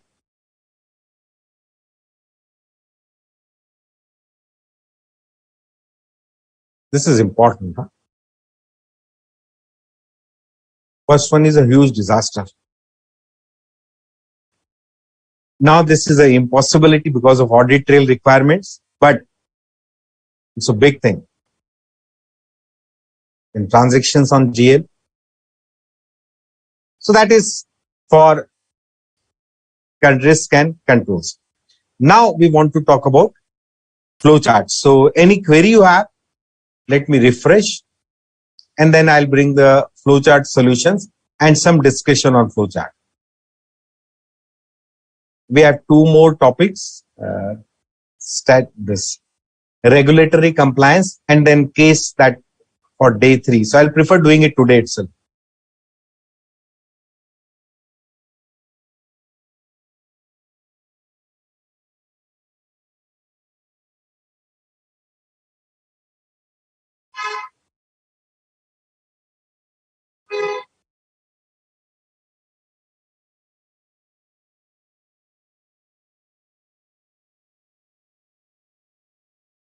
Neha, you could elaborate your query. I couldn't get it.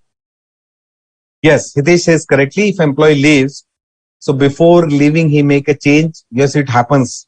There are big frauds which have been committed like this. Time is a constraint, not allowing me to discuss, but you have put it very well, Hitesh. Okay.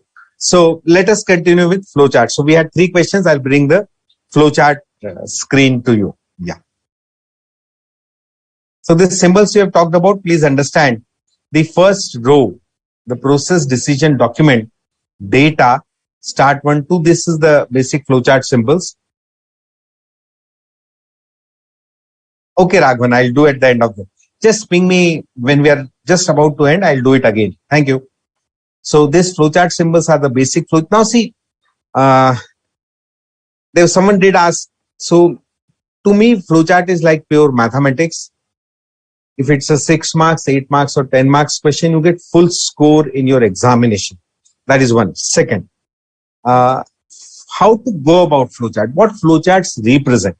So flowchart basically represent a flow of transaction in system. It has 3 core components: input, process, and outputs. Input, process, and output.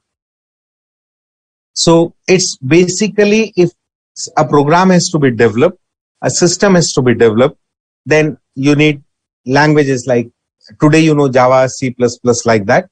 So when you have to write programs in those languages, so you need to define what exactly is the problem solution. So to be able to define that, you use flowcharts. So there are roughly 20 symbols in the module. Top 6, 7 are the one which are most used to create this flowchart there. So we have defined what is flowchart, the purpose, and now we want to learn how to make it. So see, in examination, let me bring the questions I shared. Okay, let me bring them so that you can get a good understanding of it.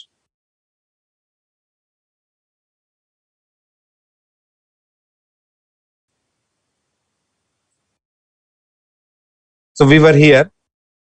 Yeah. These 3 questions I put to you.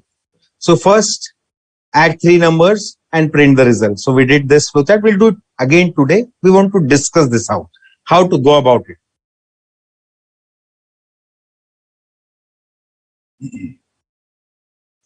The next is identify highest from 3 numbers. So now let us do this logically. Okay, so what I am doing, I am bringing to you, see how do I look at it? We want to score 40 marks. If in examination you get a flowchart question, say for example 8 marks.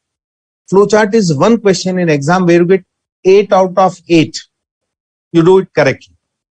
So that means from balance, I've got 8 out of 8.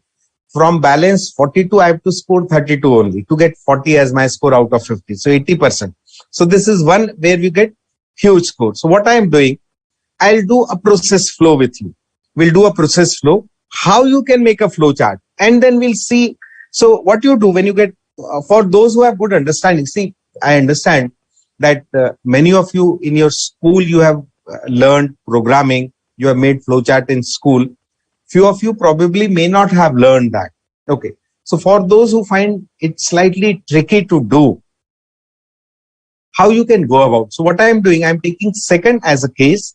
We'll build the second. We'll see how we can work on this. Let us do. Okay. So we'll do with simple English.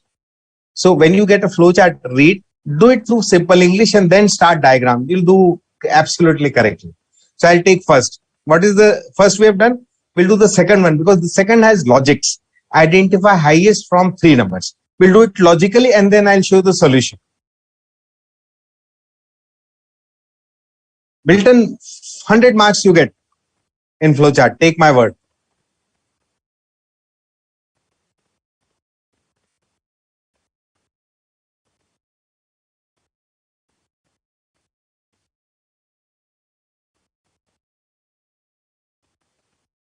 Afrin, okay. Okay, Afrin. So, okay, I got it. So don't worry. PPT session 1. Institute shared an email ID. So send that your query to email ID. Institute ethically sends to the faculties and they answer to the institute and the answer comes to you. So don't worry, any query you have, you mail to the institute ID, that EIS, I think _ I'll share that email ID. So send it to your email ID, Afrin. I have answered your question. Thank you. Okay, now to flowchart. So our question was,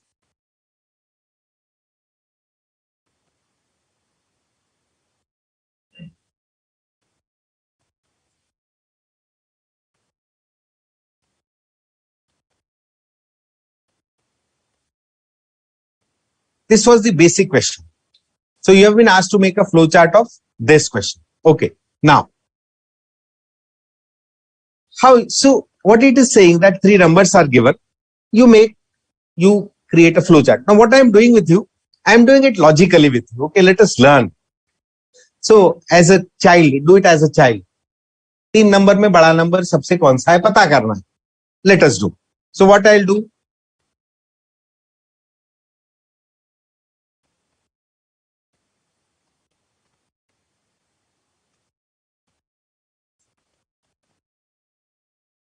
I have asked you the first question. Is A greater than B? Let us go with positive answers. Yes. So first, is A greater than B? You get the answer yes. What you do?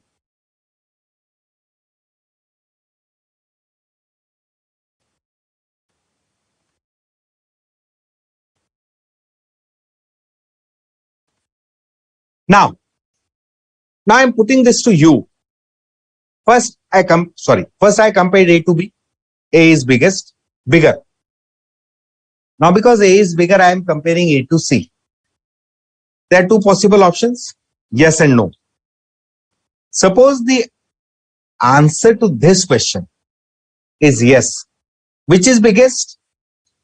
You know, I don't want you to answer in chat, but for the sake of it, answer to this question suppose is yes. Which is biggest? Okay.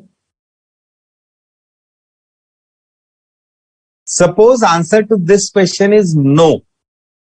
Which is biggest? C. Because A was already bigger than B and C is bigger than A. That means C is biggest. Done. One part over. So let us. So if this question had answer yes. Now suppose the first question had answer no. Means what? Is A greater than B? The answer is no. That means of the 2, which is bigger? B. Simple. What you have to do? Is B greater than C? 2 possible options. Is B logical? Now one answer is yes. If answer is yes, which is bigger? B. Logically doing. Is A greater than B? No. That means B is bigger. Now you have compared. Is B greater than C? No. That means C is greater than B. The flow chart is over. Now I'll show the diagram of the flow chart. Now you have just, so logically do it. Don't worry about it. First do it logically. Make it, let it be part of your working notes, then draw. Now let us draw it.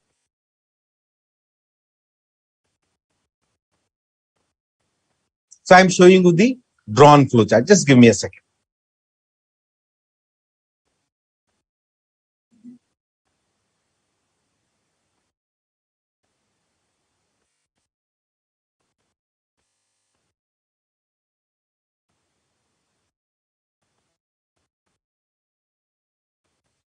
It is here. Start. Then as Shrinjini correctly said, clear all working locations. We talked about this CAWL, clear all working locations. Because see, computer has memory registers, there could be previous stored value in the memory so that we make your chart incorrect. Okay. Then read ABC. So get the numbers, read them. Then what I'll do, will read the flowchart and then I'll half screen, I have the Word document and half I'll have the flowchart. So you can compare how you have done it. What was the first question we did? Is A greater than B? The answer is yes. We took first yes. Then we compared A to C. Again, we said yes. We concluded A is highest. Then first question we did A is greater than B. Yes.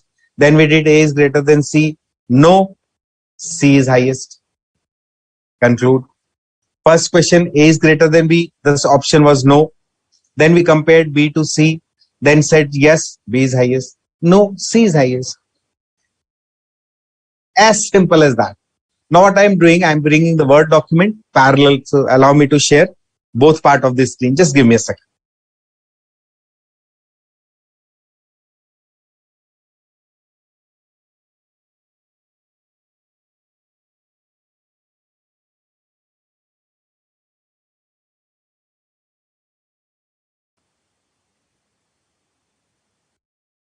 See, it runs logically.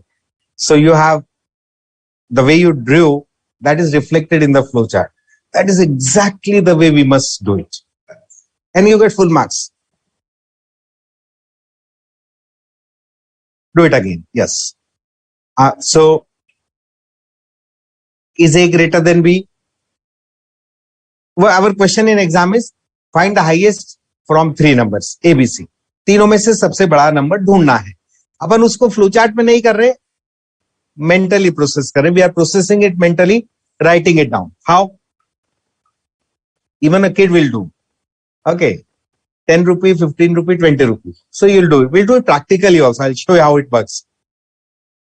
So what we did, compared A to B, which is greater? So the answer comes A is greater.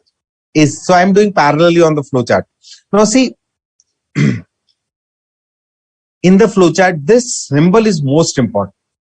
The symbol which has the question. This is called as decision symbol, rhombus or diamond. Decision symbol, rhombus or diamond. It has generally one input, but two outputs. Yes, no. So it can go two directions. Yes direction, no direction. You're diagrammatically representing the flow. This arrow denotes flow of data, flow of information. Rectangle denotes a process. So ABC are now in computer. You are telling it to compare A to B. So it gives a result. What is the result? A is greater than B? Yes. So on the Word document, yes. Then compare A to C. Two options, yes or no. First option, A is yes. If A is yes, A is highest. Logical conclusion. If no, A is not greater than C, that means C is highest. Over. Second case, is A greater than B? No option. No option. No. Then you compare B to C. Two options. Is B greater than C? Yes. So if B is greater than C, it was already greater than A. It is the highest. If B was not greater than C, C is the highest. That is how you do it. Now what I'll do, we'll do it practically. So we'll give values. This is important. If you make flowchart in exam, always do this, what we call as a dry run. I'll do with you. Okay, I'll do it.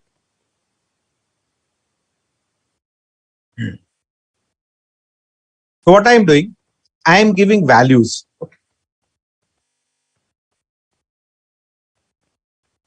So I am giving values to A, B, C. Say A is 10, B is 15, C is 20. Okay. A, B, C 10, 15, 20. Let us do the dry run. Is A greater than B? Is A greater than B? No. So you come here. Is B greater than C? No. Which is highest? Let us do with more values. And you can suggest that do this. Okay. So I'll take those values which you suggest. Let us change the values.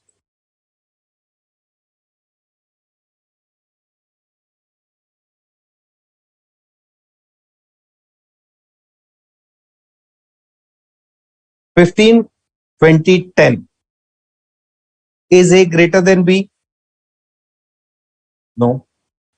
Is B greater than C? Yes. Which is highest? B. Done. As simple as that. Another set of values. Last from my side, one I'll take from your side.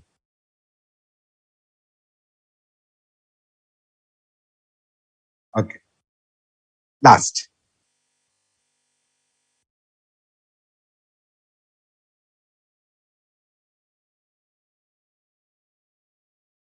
$20, $15, and $10. Let us do. Is A greater than B? Yes. Is A greater than C? Yes. Which is highest? That does it. This we call as, whatever we are doing, this we call as dry run, validating whether the flowchart is proper or not. That is.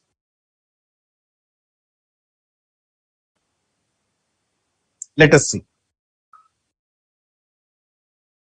To what I know, Hiral, you can ask your query. There is step marking. So each step has marks. So I think probably I've answered your query. Great. You keep flow in one direction. Generally, as the rule goes, top to bottom, generally left to right. But then if you see based on the space, you do it. Okay. So that is solution to this flow chart. Okay. So I wanted this Samruddhi. Yes. So I need to give this chocolate to Samruddhi because I'll put what option she has given. Yeah. So A was 15. B is 10. C is 15. Now see, these are called as discrete values which invalidate the proposition. These are discrete values which invalidate. So these are not desired value, but I was waiting for this only. Someone had to bring common values. So here this flowchart will not work. So we cannot test it. So we avoid these discrete values for given situation. But the point is valid. These are called as discrete. Okay.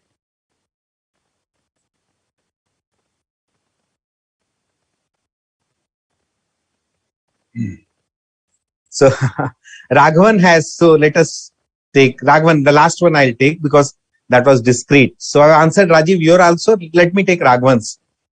Rajiv is 10, 20, 20. Raghavan is 18, 25, 25. So Raghavan, I have answered yours also. Okay.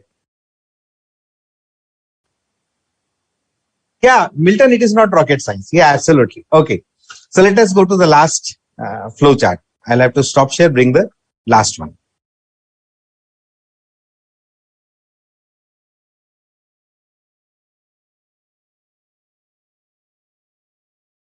Saying it with Milton's permission, CA is also not a rocket science, but then effort is very high. That is, you need to have a escape velocity. It is not rocket science, but you need to have escape velocity. Yes. Please maintain Mukta. Yes, please do. Okay. Then, flowchart 3. Add first 25 even numbers and print the result. So this I'll directly bring the flowchart and we'll discuss on the flowchart. Okay. Just give me a second.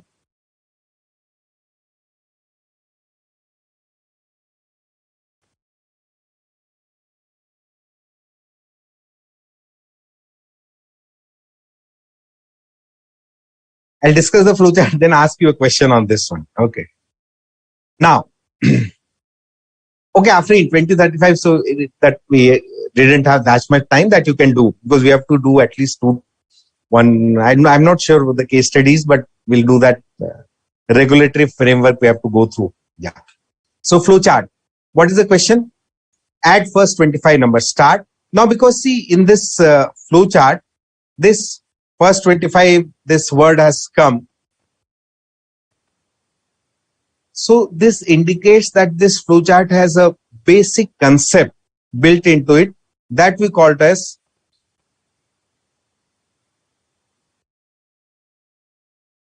count, or you may call it as counter. Because you have to add 25, so you need to create a counter in the flowchart. This is slightly typical, but because I asked a simple question, I'm sharing this with you. You can have a screenshot and then use for your purpose. I'll ask a question after this flowchart on this, and then we'll go to the last two topics. Start clearing working location. N is 2. Now, why I have kept N2? Because this is the first even number. I've kept N2 because this is my first even number, which I want to add first 25 even numbers. So this is my first even number. Then my counter, C is my counter, that is 1. C is my counter, that is 1. Okay. Now what I do, so what I'm doing, adding N to a variable sum and allowing that value to be stored in sum and checking whether the counter is 25. So if it is not 25, increase by 1. So this we call as a loop in programming. So this loop has to run for how many times? 25 times, because we need to add 25 numbers. Okay. What I'll do, I'll show you the working of the loop with a simple example so you get an understanding. Allow me. Suppose this question of adding 25 numbers, for our example's sake, I'm making it very easy. Okay. So what we'll do, we'll not add 25 numbers, we'll only add 3 even numbers. Okay. When we'll do cycle by cycle. Okay. We are adding 3 even numbers. And what I'll do, value of N, value of C, and value of sum for each cycle I'll write here. So now I'm starting. Okay, so this is my start first. What is the value of N? 2. Value of C? 1. Go down. Sum is 0 because it has no value. You have already cleared working location. So what all working location clearing does, makes all variables 0. So sum is 0. Now you are adding 2. Okay. So after this, sum is 2.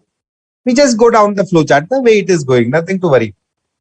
Is C 25? So in our case, C has to be basically 3 because we are adding 3 numbers. Is C 3? No. Increase value of C by 1. So when you increase value of C by 1, it becomes 2. N is N plus 2. What is the original value of N? 2. So 2 plus 2 becomes 4. Then this arrow takes you back up here. So you have come here. Again, sum is sum plus N. Now, so as you complete this one, sum is 2. What is N? 4. So total value of sum is 6. Again, is C is equal to 3? No. It is 2 right now. It is 2. Add. So now C is 3. Go down. N is N plus 2. So what it becomes? 6. Go up again. Sum is sum plus N. What is sum? 6. 6 plus 6? 12. Go down. Is C is 3? Yes. Yes. So follow this path. Print sum. So what computer will print? 12. Let us do simple logic. First 3 even numbers are 2, 4, 6. What is the sum? That is how loop works. That is. So always do, whenever in examination you find this flowcharts, always use loops to work on them. Because time will be constant. There's one I also wanted regarding those percentage calculation, but then we are not doing it right now. Okay. So that is flowchart. we are going to go to the next topic now.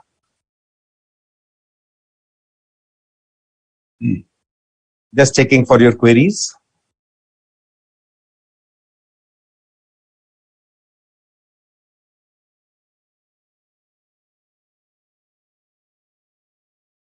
Yes, Mukta, every time write it. You lose marks for not writing. A step marking. So please always write it. Never miss it.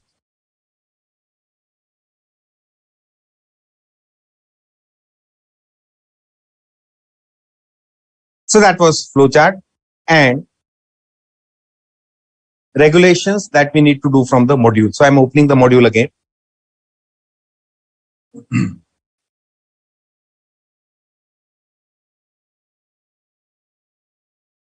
Just give me a second.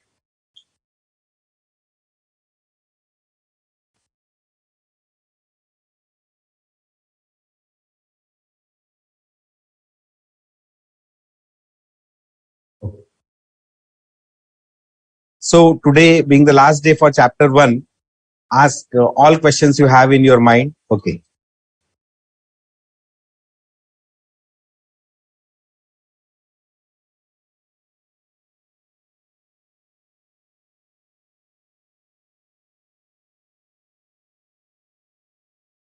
So regulatory and compliance requirement. So Companies Act, in fact, I have already talked about few things to you here. Two very important section, 134, 143. We have discussed it. That is why I was talking so much there in that risk and control.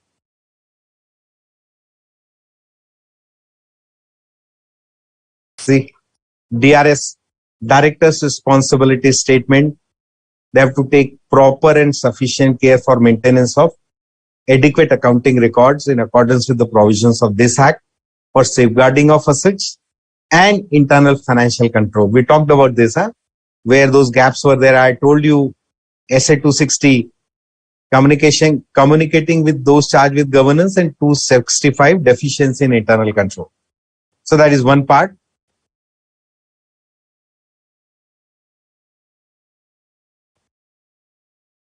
Okay, I think many of you are commenting on the flowchart full. I'll just do that after this one. So that was 134. 143 is about auditor. Auditor has to comment whether the company has adequate internal financial controls in place. So everything we have talked about is linked here. Then I'll not read through this. Institute guidance note on IFC, internal financial control, you can go through. And part of corporate governance requirement also. The IT Act is very important.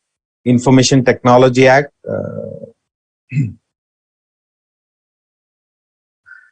The core difference between traditional theft and hacking is you can do it remotely.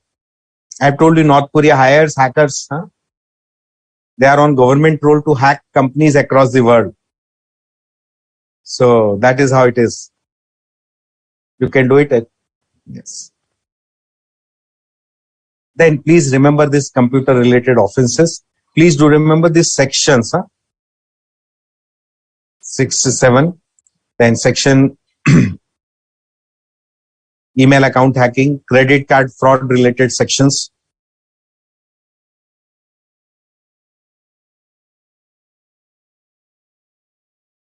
So these you need to remember. Okay. Cyber terrorism, this World Trade Center attack, huge disaster. So when all across the world data analysis tracking was done, so there was a realization that if such a huge attack is to be done, it has to require a lot of planning. So if you plan, then you need to talk to your the other one terrorist, the leader has to talk to the other terrorist. So then how did they communicate? Because the people across the world, agencies were tracking their communication. So they realized that the terrorists had created normal websites, a flower selling website like, and on the flower selling website, they will be selling flowers and some special category of flower, there will be some message, coded message kept there. So that was basically the way cyber terrorism came into existence. Technology for terrorism. Then online sale of illegal articles, cyber pornography, just keep a tag of it. Phishing, yes, this is one attack that is hitting all people. You get an email asking you to submit your account detail, update your account detail. That attack is phishing. Then theft of confidential information. So what you need to understand, remember the head and the related sections. This you will have to do. Source code is the English language code in which the program is written. In fact, the topic we talked about flowchart. So flowchart is converted into source code that is compiled and converted to object code. So whatever programs you and me use, you get the object code. Source code is with the developer. If I get the source code, I can sell the program tomorrow. Then these definitions, please remember these definitions. They are from system. This is important. Put every heart to remember section 43. Okay. Penalty compensation for damage. Okay. So there's a related query, Samriddhi. Website defacement is different from fake website. Defacement means, say, some time back, the Central Bureau of Investigation website was hacked. So when you went to the Central Bureau of Investigation website, they showed the whole website was blackened and some messages were there. That is website defacement. One part. Fake website is that I go to a bank website and the hacker has created a fake bank website. It appears 100% as the original one. And I give my password, that goes to the hacker. You know where you get those messages, income tax refund and so lottery, please don't go there. They are all these techniques. So section 43 is very important for you to remember. The explanation 43A is responsibility of corporates or entities who have critical information about client, like bank have passwords of their customers in their database. So security of password in bank database of customer become responsibility of the bank itself. That is section 43A. Then the details are given. Please read these sections, go through them.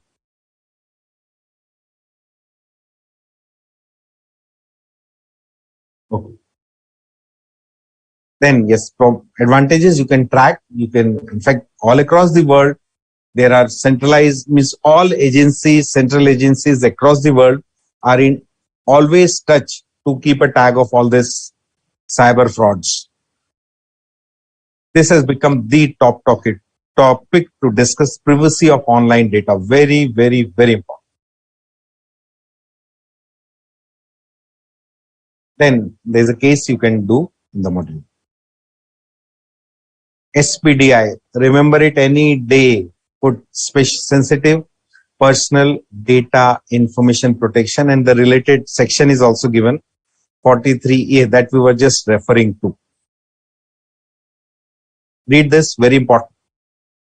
Then we have illustration. Okay, so that is. Now the last part. So Samriddhi, I'll show, because we want to take the case that I shared. So we want to take that. Let me bring the flowchart. The third flowchart. I'll reduce the size of it. Now it is visible.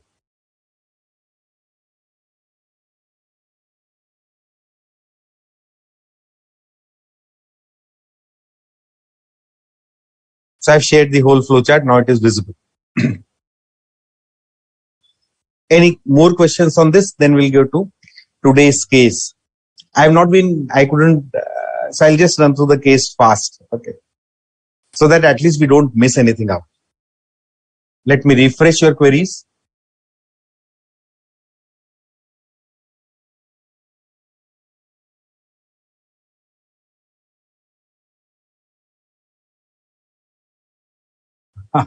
Deepak has shared the escape velocity. Thank you, Deepak. Yes. Okay. So Almas Sheikh, she wants explanation to flowchart. It is there. So see what exactly is flowchart? Diagrammatic representation of a problem. It's a solution to the problem. the way the solution looks, that is the way you are going to program it in your system. So flowchart has input, it has process, and it has output. Three basic components of flowchart. And if you see the symbols, of all the symbols given in the module, the top 6, 7 are most used. In fact, the 3 flowcharts I have shared, these of the 6, only those 6 are used, no other is used also. That is. So I've shared the full answer with you. Okay. Now, so we'll go to the last part, that is case study 3. Any questions you have, please do ask. So 2 5 minutes extension to class, allow that. Okay. Just give me a second.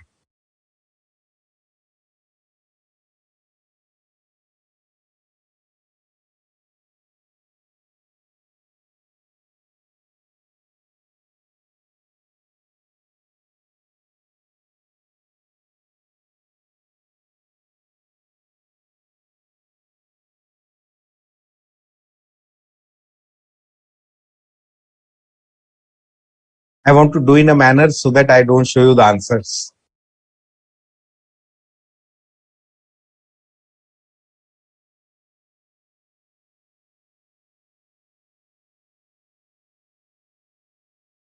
Okay, so let us start.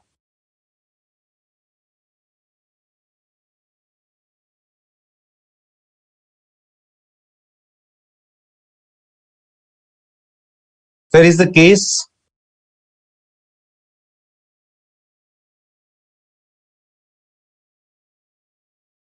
The company has started implementing a new software for its business.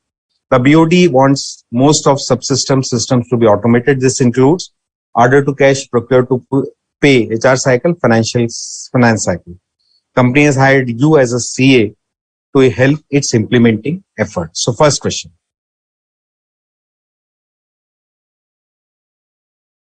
As an implementation, so someone has asked a query, I answer that along with this question itself.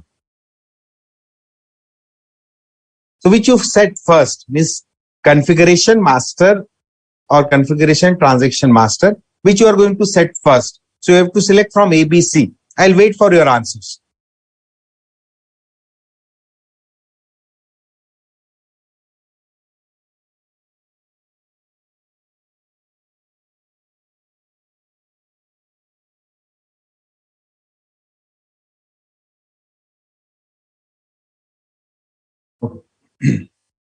Yeah, Mukta, surcharge is, it has many connotations. Surcharge like income tax, tax, overtax, that is called as surcharge. So that is surcharge, many definitions. Then yeah, Amrutpal, yes. So more you discuss, more you talk to each other, more you learn. That is what is brainstorming. Samruddhi, uniform standard of privacy. No, I don't understand. See, privacy as a concept is accepted across the world. All countries, all organizations realize, enforce privacy rules. They have governing laws.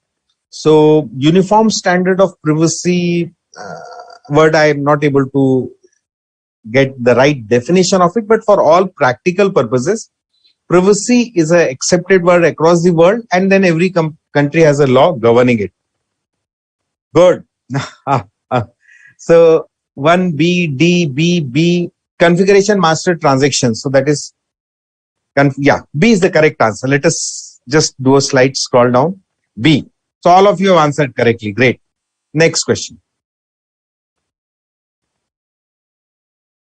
2. I am hiding the answer, sir.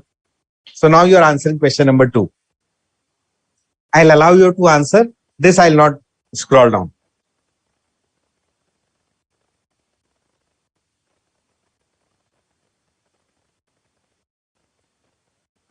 Let me refresh.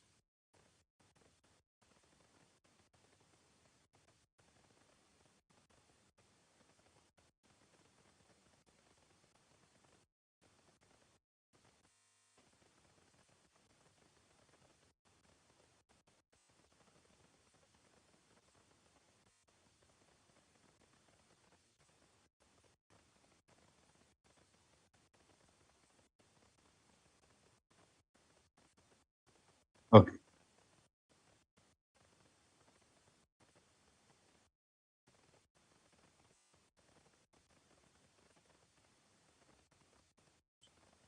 Takes time. I did make a suggestion to make. Yeah, good. So again, most of you have answered correctly. Great. So you understand. Fantastic. Shinjani, it's preventive.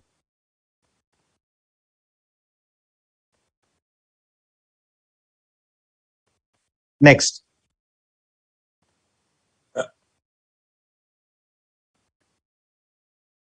I hope I did not show the answer.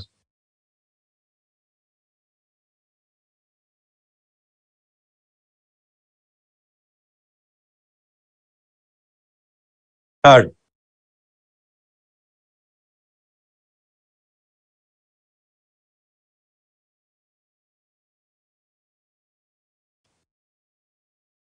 Let me refresh. So you can keep your answers ready. Don't wait because you already have the case. Right? You can see and then answer so that will make it fast. So you can always answer question 4 also. 4A, 4B like that. You just answer so that will save time. Yeah. So third A. Yes. So I just kept it like this. C will take because there's a difference between A and A. C is very specific. So C ensures better control. You cannot place an order. That is. So C completes the transaction. So that is why C.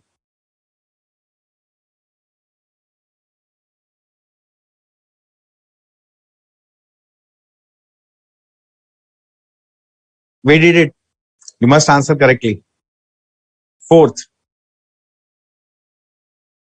Yeah, Vinay, I'm getting. Yes, Vinay, your answers are coming. Thank you. But because see, so many of you are answering, so I'm not able to do by name of a person. Time is a constraint. I prefer reading by name, but then today we are saving time.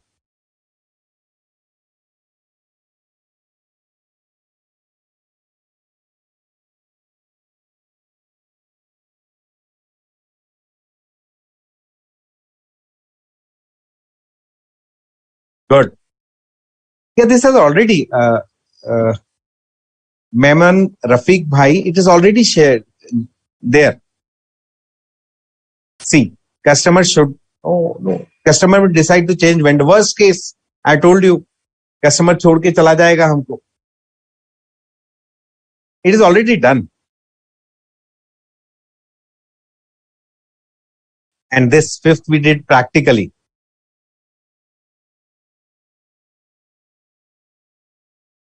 Yes, Prabhas. So you answered correctly question 3.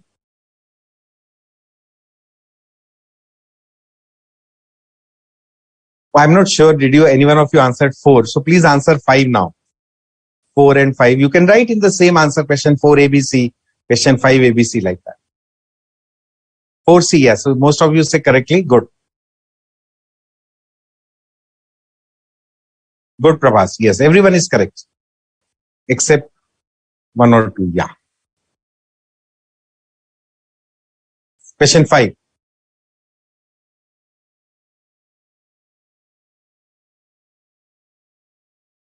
Hmm.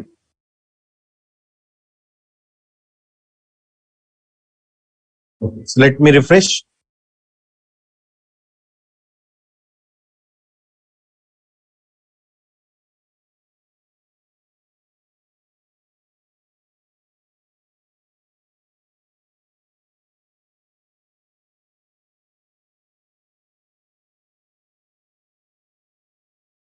Good. Mukta, yes, that gap might be there because I'll request you to read round it down as a fraud in your chapter. We did it practically. I shared that on Excel sheet. Yes. So 5C, very good. 1 or 2 are incorrect, but rest are all correct. Page 1.28. So you can, Mukta, please refer the module. Then you can get understanding. So that is for today. Thank you. Any query you have, I'll just share the email ID. Just allow me a second. You can note the email ID. If you have any questions to ask, just allow me a second.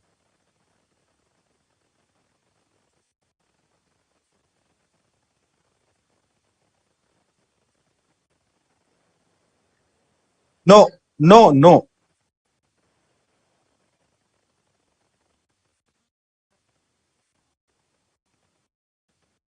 This is the email ID you can all use.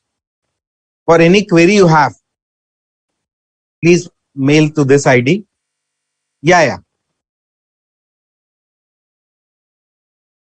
So any query, chapter, any word, please mail. We'll have some mechanism to come back to you, inform you, update you. Okay. So now we will be concluding in next 10 seconds. Just I'll refresh last time and then I'll say the session is over. We are waiting for your any further query on the session. So that is chapter 1. Put your heart and mind into this subject. I think that was one of the core objectives for talking to you like this. So that energy to learn, motivation to learn the subject comes. Once it comes, then you score. Yeah, friend, you can send any subject query. Yeah, yeah, absolutely. This is for all EIS Inter. So any subject of Inter you can send. These are done. Harshita, it's already done. Upload is there. Yeah. Ah, great. Jasprit gets 5 out of 5. Very good. Okay. Yes, yes. So I think that is for today. We want to end the class. Thank you. So we are closing. Close. Yes.